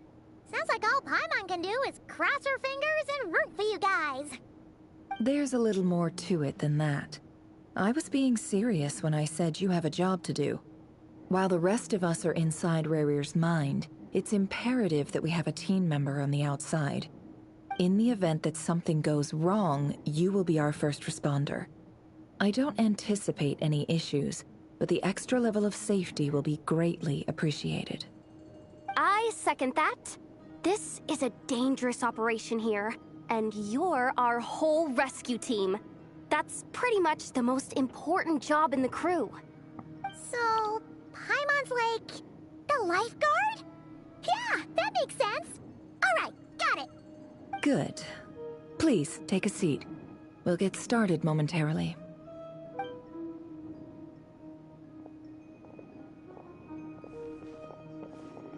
So, did Mr. Dainsliff tell you anything else? He told me that he believes Rarir kept some big secrets in his life. He's not sure that they were the cause of his eventual downfall, but he's asked me to uncover what those secrets were all the same. But surely you're not planning to go through with this, no matter the cost. If you think that, you'd be overestimating me. I'm a businesswoman, not a mercenary. But I do have my own professional reasons for taking this job. You think I'd turn down the opportunity to get a first-hand glimpse into Conrian history? No chance. Well, as long as you don't let morbid curiosity get in the way of safety concerns, we're good. We'll do whatever we can to help you. You're such a killjoy.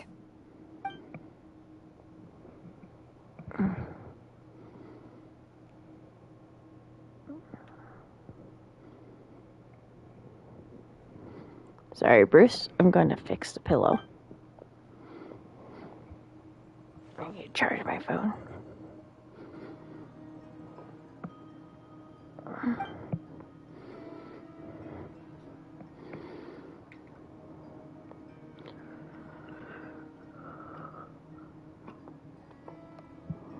All right, I'm good to go.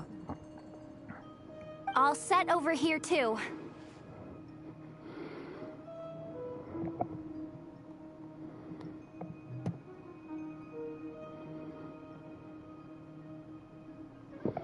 Promise, Paimon, you'll be extra careful. Yes, Paimon. All right. Let your whole body relax. We're about to begin. Close your eyes.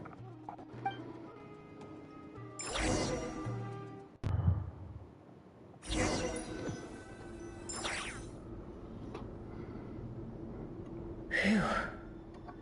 this be his office? Pretty standard setup. Bookshelves, paperwork, files. According to Dainsliff, Rarier used to be an intelligence operative. Chances are there's plenty of top-secret intel stashed away in this room. Is this where you keep your secrets, Rarier? Can't say I'm not looking forward to this. Ooh, crazy.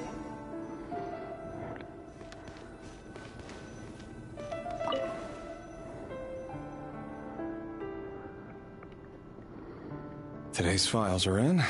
Time to wade through them, just like usual.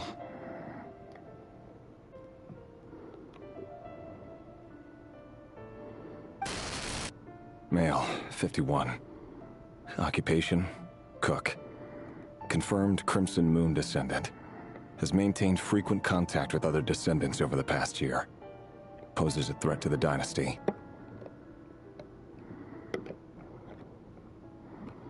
Neutralized.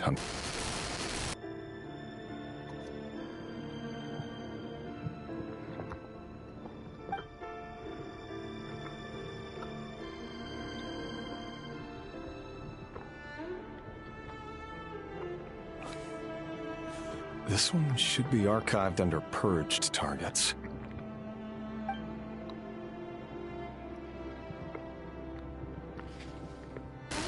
Female, 23. Occupation, office clerk. Confirmed Crimson Moon descendant. Has maintained frequent contact with other descendants over the past year. Poses a threat to the dynasty. Neutralized.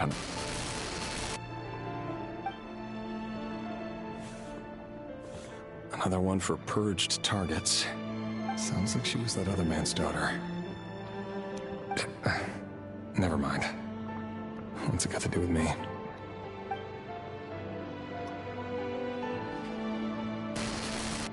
Male, 40. Occupation, teacher. Confirmed Crimson Moon descendant. Has been observed making contact with other descendants during the past year. Poses a threat to the dynasty. Neutralized on...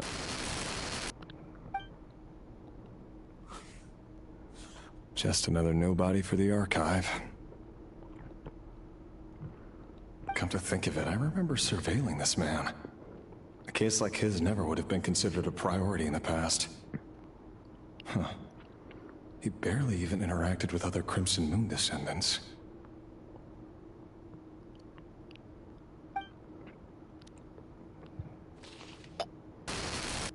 Female, 16. Occupation, none. Orphan and confirmed Crimson Moon descendant. Has been observed making contact with other descendants during the past year. Poses a threat to the dynasty. Neutralized on... Filed. I have no recollection of this girl. None whatsoever. She doesn't seem to be anyone important, but then again, how many of them really are?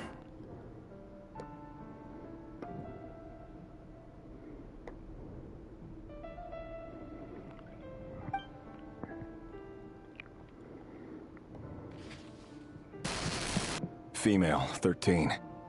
Occupation, none. Orphan and confirmed Crimson Moon descendant. Has been observed making contact with other descendants during the past year. Poses a threat to the dynasty. It's like blindly filling them out. Neutralized on... It's a kid. Sad. So sad. Filed.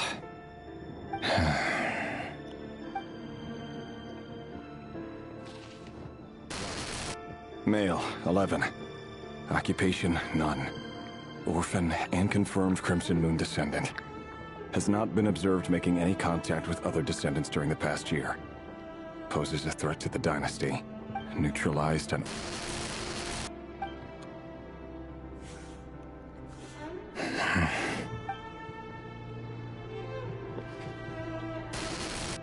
Male, 6.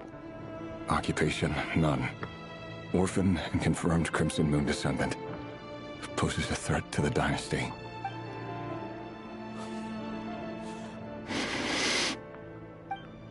funny, isn't it? Your job is becoming both harder and easier at the same time, depending on how you look at it. Sooner or later, the Crimson Moon descendants will be completely wiped out. But as their numbers dwindle, they become harder and harder to track down. That's not how it is. Fortunately, however, most of the able-bodied adults have already been taken care of. The remaining weaklings will be increasingly easy to deal with. No! No. My job is to ensure the survival of the Eclipse Dynasty. And the only way to do that is by eliminating any and all potential threats. It's a perfectly legitimate line of work. Every single one of my colleagues can attest to my fairness. And if my friends were aware of the facts, I know they'd back me up too. Assuming, of course, that they were aware of all the facts.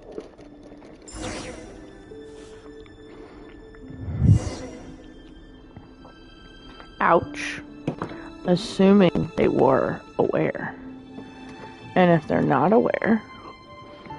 Whoops. That is so sad.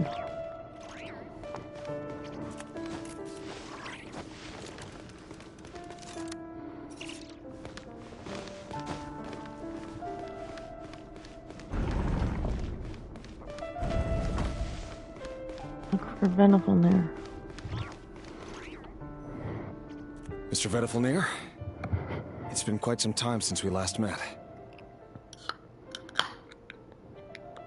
His vision. Rerir, I trust you're here because you have something important to discuss.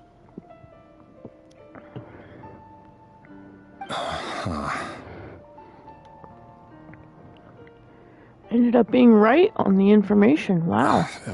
Forgive me. I wasn't tuning out. It's just, I noticed you didn't even phrase that as a question. As if you knew I was coming. Tell me, does someone in your position ever feel the need to ask questions at all? It is indeed within my power to foresee certain things. Things like your arrival. I was just thinking. It won't be long before I'll be inviting both you and Dane to my wedding. That isn't a lie, but nor is it a fact as such. It's a wish, isn't it? No fooling a prophet, is there? Ever since that day we met for drinks, I knew it was only a matter of time before you came looking for me. Does it feel good? Knowing how the future will unfold. I'm afraid the notions of good and bad fail to capture the complexity of what such a power entails. Once you've seen what will come to pass, it can be all too easy to succumb to fear and melancholy. Unless, of course, you learn to abandon these feelings.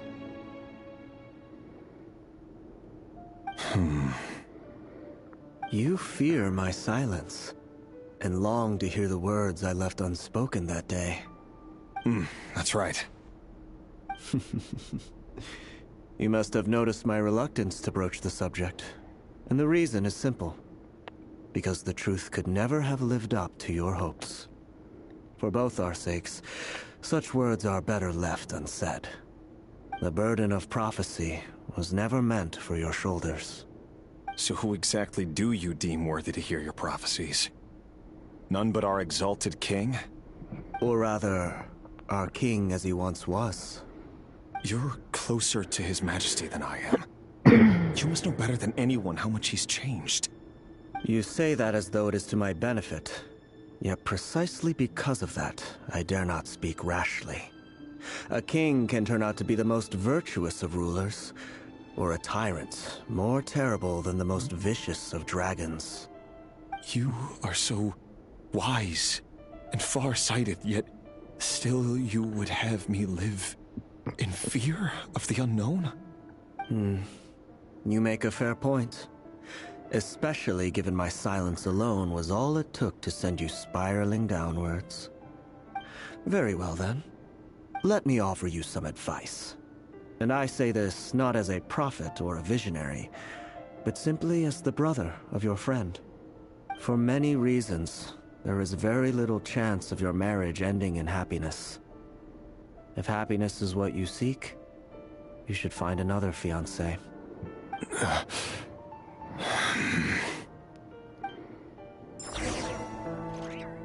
Hold on. There's that same black fog again. Could this memory belong to Thelindis? Guess I'd better tread carefully.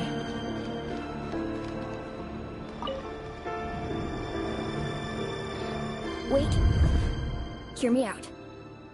This time we finally got a clear look at his face and learned his true identity. His name is Rayrir, and he claims to be one of the king's guards. What did you say? A cruel irony, isn't it? The man you're set to marry leads a double life as a brutal executioner. Why are you telling me all of this now? Simple. It's because I want you to kill him. You are the only person he would never suspect. No, absolutely not.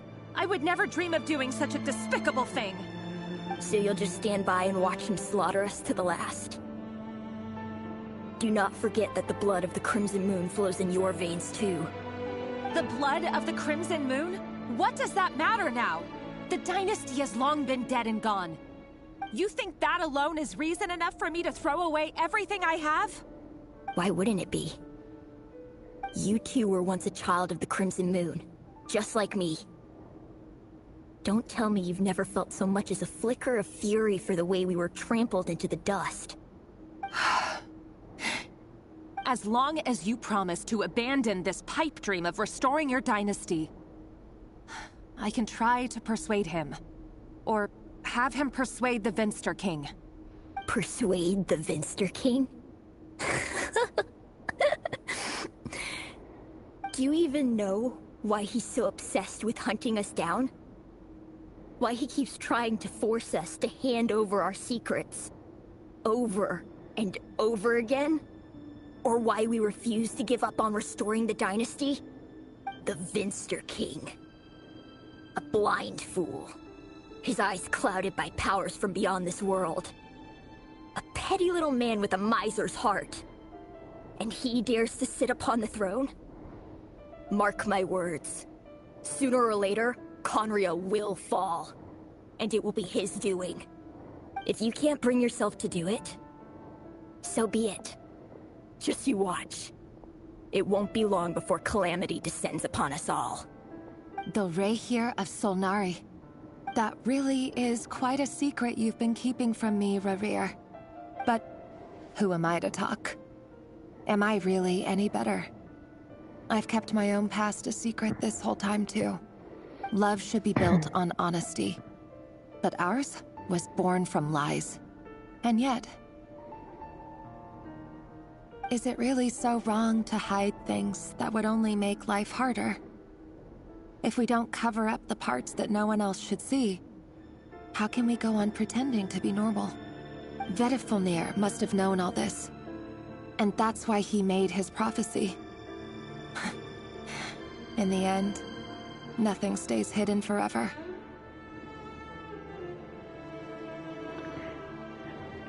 But I won't just sit by and watch this disaster unfold. I'll do everything in my power to protect what I cannot afford to lose, no matter who I have to face. You would have to murder his wife? Huh? Was that Rayrir who just walked past the window? Doesn't it give you the chills that he still takes the same road to work every day? As if nothing ever happened. Those people at the deli. Enough already. They're clearly pretty taken by their own disguises, so just smile and play along. Pull the rug from under beasts like that, and you'll risk having your throat torn out. Deli. Oh. They're talking about those people from the opposition. Right. I'd almost forgotten they used to run a deli. People of no consequence always vanish so easily. And no one even remembers them.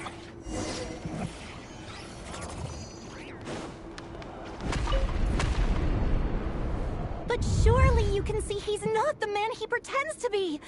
So many have died already, and they say that the king's madness grows with each passing day.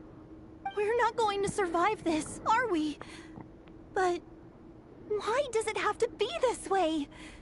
Do we really deserve to die just because of the blood that runs through our veins? Felindis, are you even listening? Sorry, Freether. My mind was off wandering. I heard you, though. You're talking about what Rerir said. He's just following the king's orders. He's a secret agent, and it's his job to hunt down rebels and dissidents. By the time you first met him, he'd already taken lives. Maybe he was using you from the very beginning. No. Rerir has no idea I have anything to do with the Crimson Moon. My family are only distant relatives of the main lineage, and besides, my eyes are perfectly ordinary. Truth be told, apart from my teacher, pretty much no one knows I have any connection to any of it. It's been a long time since my family severed ties. But as Orlog said, who could possibly talk sense into that raving lunatic of a king? No one. I'll work something out. Trust me, I'm with you all. But for now, you need to keep yourselves hidden. Don't let anyone find you, anyone at all. Don't forget that Rerir is an Eclipse operative. You need to be extra careful when he's around. And when I am too. For now, don't come looking for me. And if anything happens to me, just act like we've never met. If even you can't escape this, what hope do the rest of us have?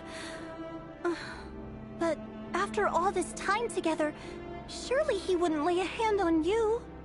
I won't speak in his defense, nor can I give you a clear answer to that question. But I'll do everything I can to put an end to this. Here, hold on to this. If an opportunity to escape presents itself, take it. You'll be glad you took some spare change. You call that change?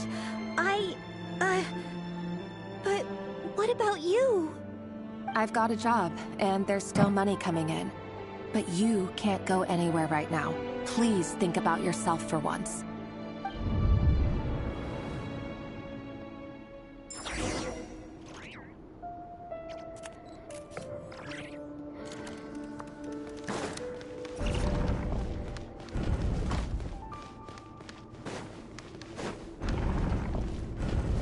Another day, another round of assassination training.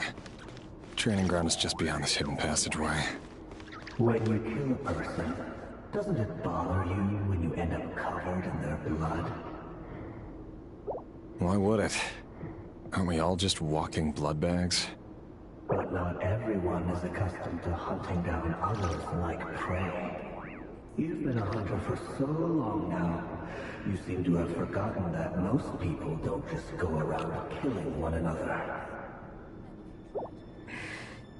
Leave me alone.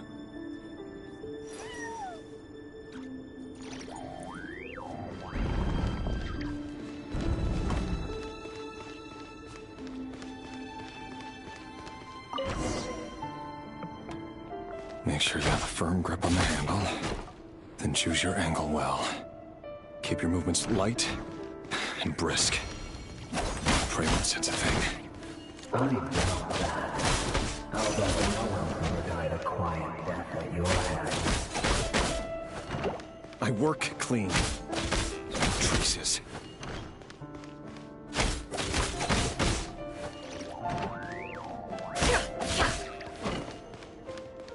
That doesn't make it open. The king just happens to need you right now. What if That won't happen. he's changed ever since he fell in the shadow of that power. In the beginning, he only had to take out a handful of the DCs. But The ones I've dealt with have always been guilty. And I've carried out my work flawlessly.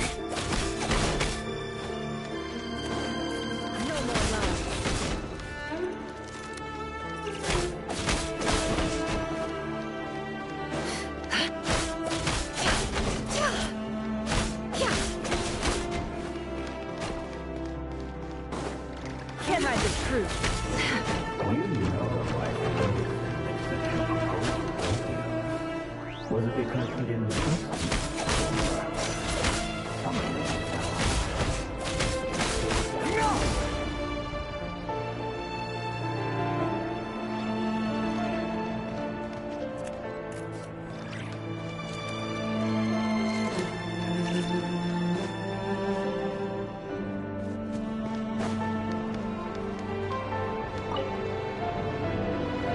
Valindis, do you still remember Orlog? Orlog. The boy who was pretending to sell flowers. You spoke for quite a while, didn't you? Yes, we did. What about him? He was arrested 2 days ago.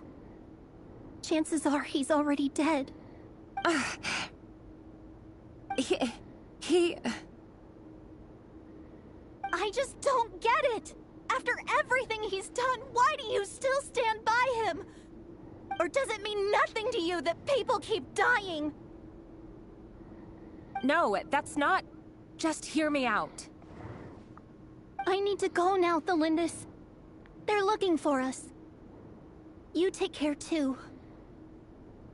If you ever need a place to hide, come find us.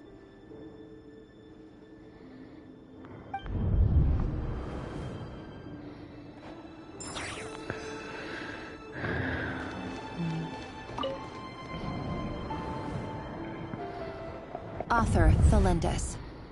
Over the course of this week, the research object was subjected to interference for a total of 47 hours for experimental purposes. The results are as follows. All subjects of observation that were sent inside have now... The situation within is proving more problematic than anticipated.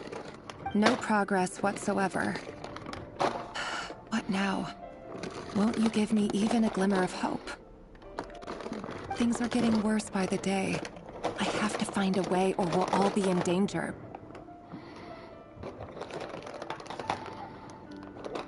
But I...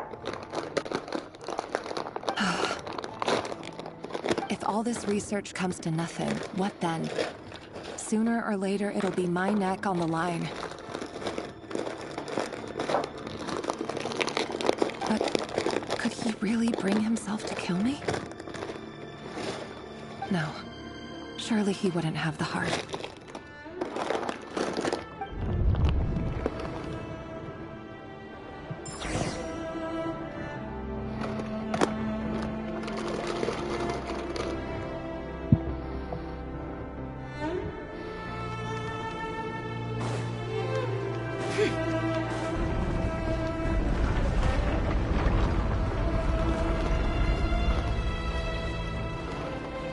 Why won't you just let us go?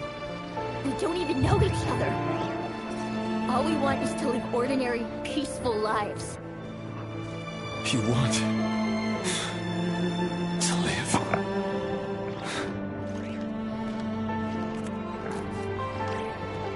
Yes. I just want to go on living. Is that really such an unforgivable crime?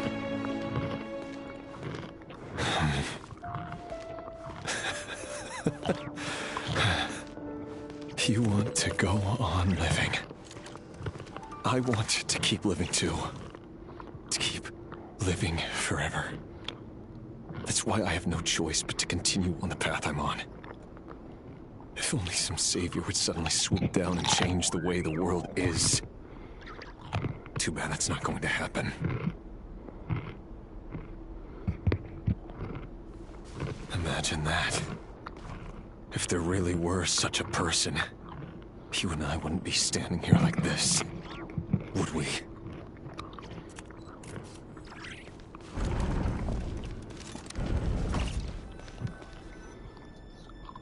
Today's files are in.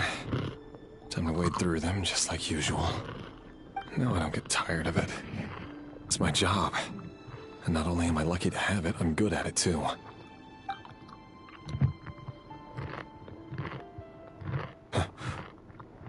Wait. That's... Thelindis?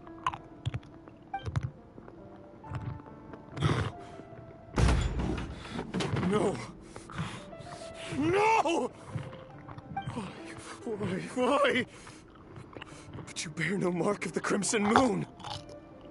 How could you possibly have anything to do with them? It cannot be! A diluted bloodline. Carefully concealed. I see it now.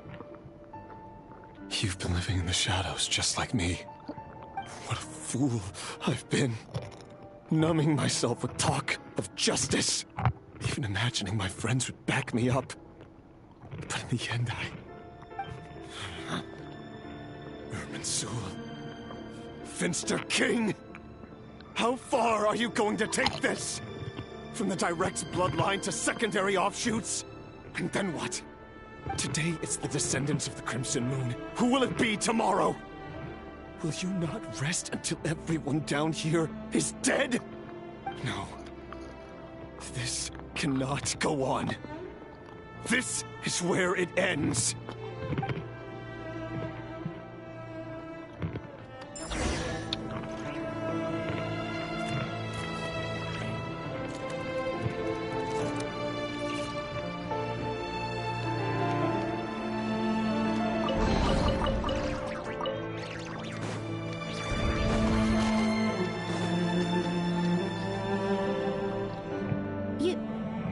You're really letting me go?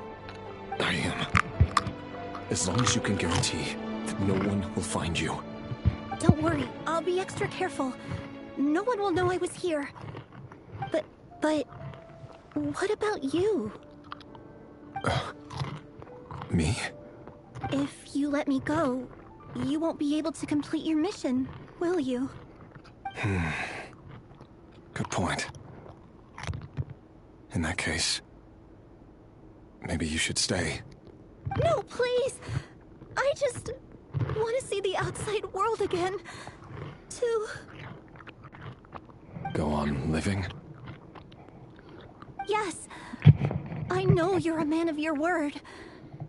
So please, just let me go. If I let you leave, what will become of me? Just kidding. Go, now. But remember, don't let anyone know you were caught. We'll be seeing each other again very soon if you do.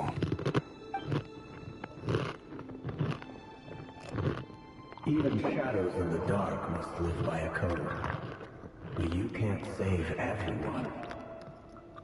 You've been whispering in my ear for days now, Vedifilnir.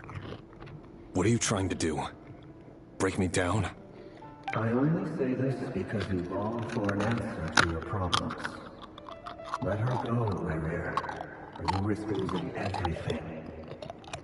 I will not abandon Thelindis.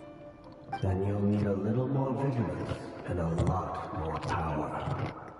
The world is changing, Rerir. Keep your eyes peeled for your moment of opportunity. That voice used to be so unclear. But now I know exactly whose it is. It's Vedifilnir. He won't tell me how to actually resolve any of this, but he keeps trying to manipulate me like a puppet. What's his game here? Tell me then. What will this moment of opportunity look like? And no answer. He's like a ghost. Always disturbing me when I'm on edge, but never answering when I need him most. So, the Eclipse Dynasty was purging, well, massacring the descendants of the Crimson Moon. And it seems like it was all connected to the Finster King's research. The King's obsession with abyssal power left the future of Khaenri'ah hanging in the balance. No wonder every aspect of Rerir's life was so unstable. And it looks like this Thelindis, Rerir's would-be fiancée, herself belonged to a sub-branch of the Crimson Moon Dynasty's descendants. It almost defies belief that a couple like them could hide the truth from each other for so long. If the Finster King hadn't intervened in such a drastic way, they might have gone on deceiving each other for the rest of their lives. And why does Vedderfanir, Daneslif's older brother, keep talking in Rerir's head? This guy kept more secrets than I ever imagined.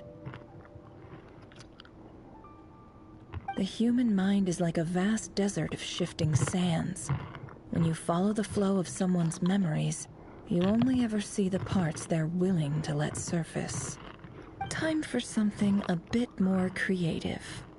We've been inside Rerir's mind this whole time, building up a picture of his psyche. There's already enough clues on the board to start reading between the lines and mapping out the rest. Now, we can finally begin to put the pieces together. Sure, it'll only be a reconstruction, part simulation, part reasoning, but it's usually pretty accurate.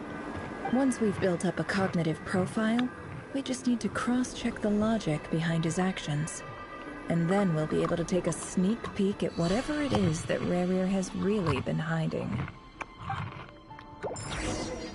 Is he a part of the Crimson Dynasty?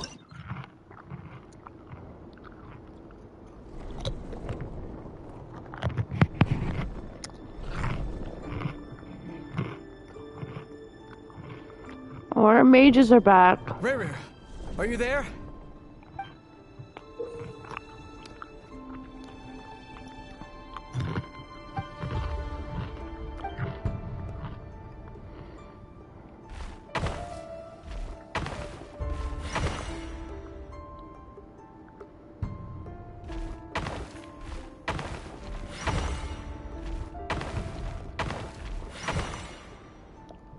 Hey, Rerir! Come out, it's urgent! Dane? What's wrong? Quick, come with me. I'll explain everything once we've met up with the others. Okay. I'll come. But the Lindis is still over at the Universitas. I'll need to leave her a note. All right then, but make it quick. I've never seen Dane so worked up before. Whatever this is, it must be big trouble.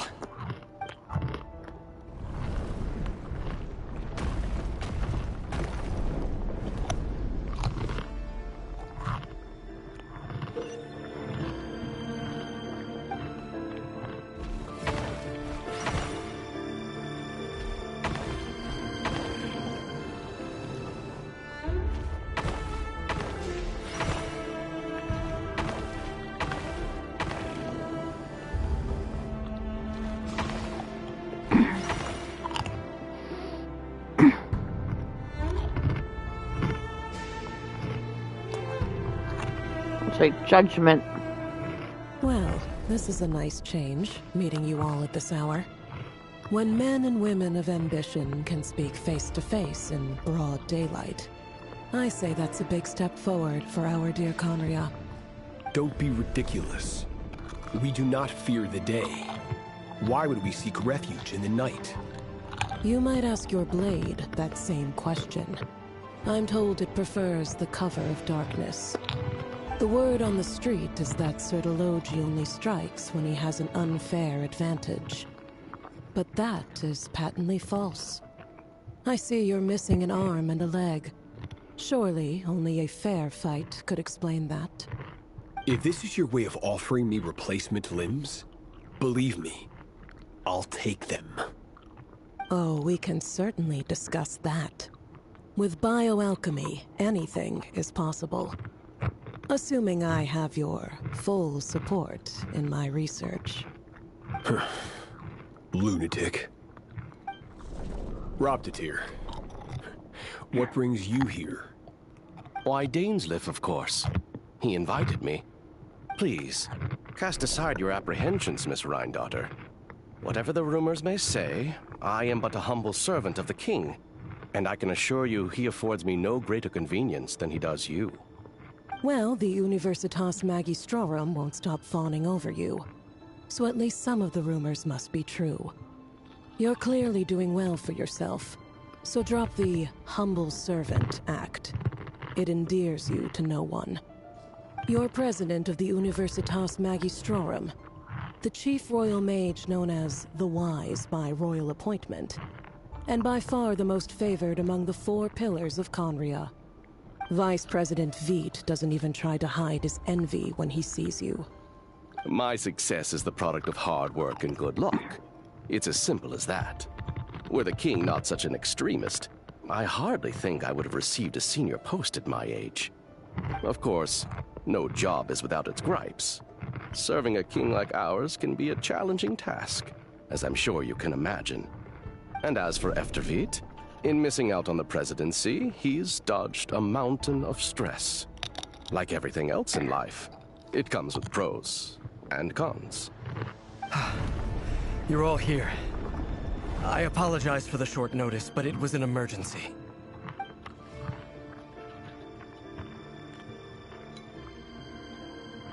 You must be Rerir. Mr. Sertologi. Yes, I handled your case file during your sentencing. Nothing personal, of course. I'm pleasantly surprised that you remember me. You're clearly a person of substance if you've been invited here. But Dainsleif, you'd better have a very good reason for convening this little gathering. It's my brother, Vedafenir. After he spoke at the court this morning, the king was so infuriated by his words that he had him blinded in both eyes and thrown in prison. Vedafenir in prison? Strange. I thought the king trusted him and Heroptatir more than anyone else in the world. Does this mean the king's circle of trust just got even smaller? It has nothing to do with trust. It's about what the king wants, which is as clear as day to anyone paying attention. I simply appease him, because it's in the best interests of the Universitas Magistrorum. And also because you're slimy. Vedafenir, perhaps less so. But still, a visionless visionary? It rather inclines me to think that qualifications are not what get you ahead in Conria. Do you honestly think this is an important discussion to be having right now? Dane, what are you planning to do? Rescue Vedafenir, I assume. Correct. It will mean storming the palace by force. Tonight. I need all of you on my side. That's far too dangerous. And don't forget, Dainsleif, you're captain of the Royal Guard. You swore an oath to the throne. Hmm? You've been planning this for a while, haven't you? I have no desire to commit treason. But whatever critique the king may have of Vedafenir, disfiguring your most loyal subject for putting the best interests of his court and nation first, this is not the conduct of a wise ruler. My blade will force the king to see the error of his ways. So, Vedafenir's prophecy enraged the king. I'm sure it wasn't what he wanted to hear, but if he won't take counsel even from the visionary, that is deeply troubling news. The extent of His Majesty's madness is now all too clear. The question is, how does a man like me get out of this situation unscathed? You have noble ambitions, Dane. But I'm afraid they don't do much for a guy like me. I'm not interested in saving the world. All I want is a letter of pardon. A letter of pardon? For whom? Thelindis? The chances of the Vinster King issuing a pardon for anyone connected to the Crimson Moon seem vanishingly slim.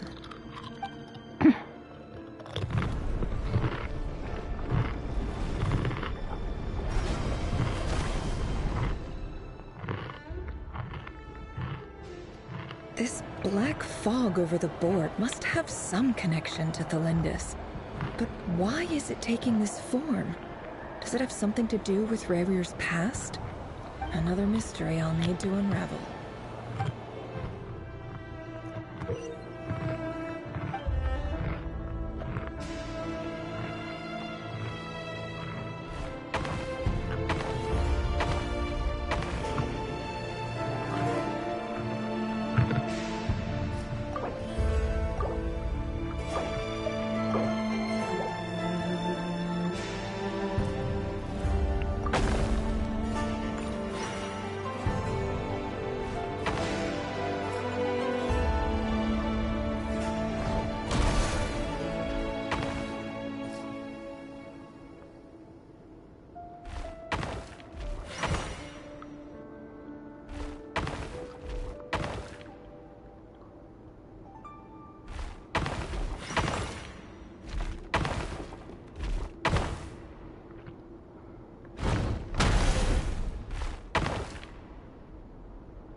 Author Thelindis. Over the course of this week, the research object was subjected to interference for a total of 60 hours for experimental purposes. The results are as follows. Research dating back to the Crimson Moon Dynasty has established 2 points regarding moon marrow. Firstly, its origins have something to do with a god's power. Secondly, it serves as a portal to an as-yet indeterminate location. Moon marrow can thus be defined as a spatial gateway. However, there are a number of hurdles to overcome before we can answer the question of where it leads to. To start with, opening the gateway requires a specific power source, which the relevant literature indicates. An enormous amount of power is then required to keep the gate open. Currently, the total power output of our instruments remains in the single digits. To make matters worse, I am now the only staff member remaining in the Moon Marrow lab. The Universitas Magistrorum recently decided to move most of its personnel into abyssal energy research, which has stymied all Crimson Moon-related projects. This is not a wise move. I have always maintained that placing all our hopes in a single source of power is risky, especially one as poorly understood as this. As well as making ourselves overly reliant on a single resource, we are neglecting other promising technologies. I apologize if this comes across as disrespectful. But as a Moon Marrow researcher, I desperately want to see the world beyond the gateway. If we really made it there one day, what would we find? And how would we go about taming the unknown? My imagination is endlessly fueled by questions such as these.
This is for you. I heard you're gonna leave the city with your parents. Thelindis, did you hear about what happened? I've heard nothing. Rerir got back very late last Friday, and he was acting a little unusual, but he slept pretty well, so I'm guessing whatever he did was a good deed.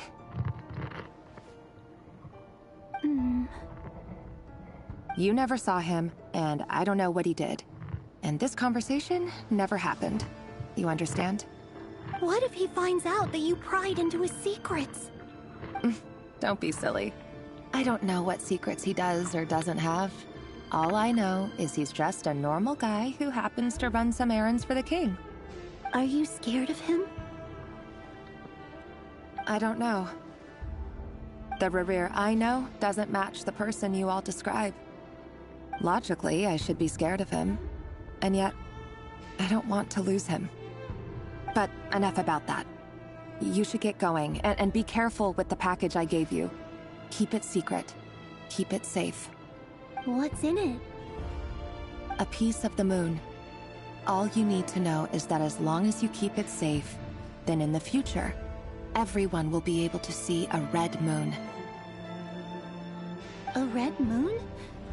You mean our moon? That's right. Our moon. Promise me you'll look after it.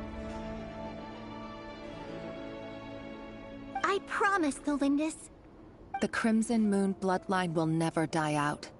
Its light, the color of blood, will become like a fire that flows in our veins, no matter how long it takes.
Hurry, everyone, and stick to the plan.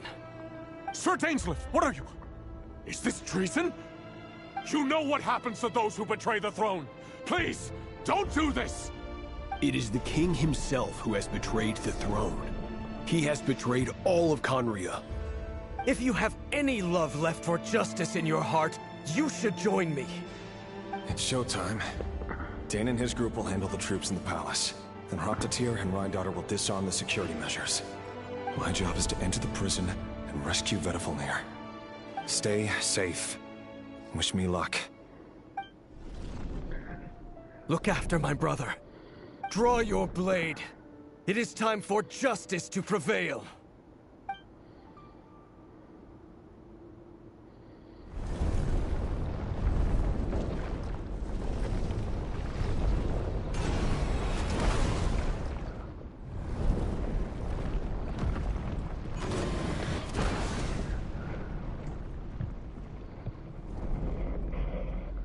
This is a cool mini game within a mini game.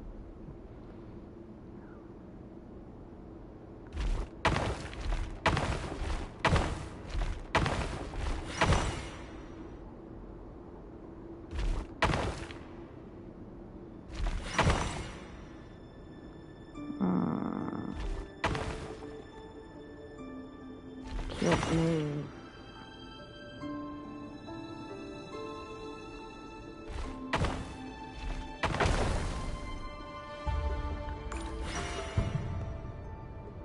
Five gives me limits on where I can go.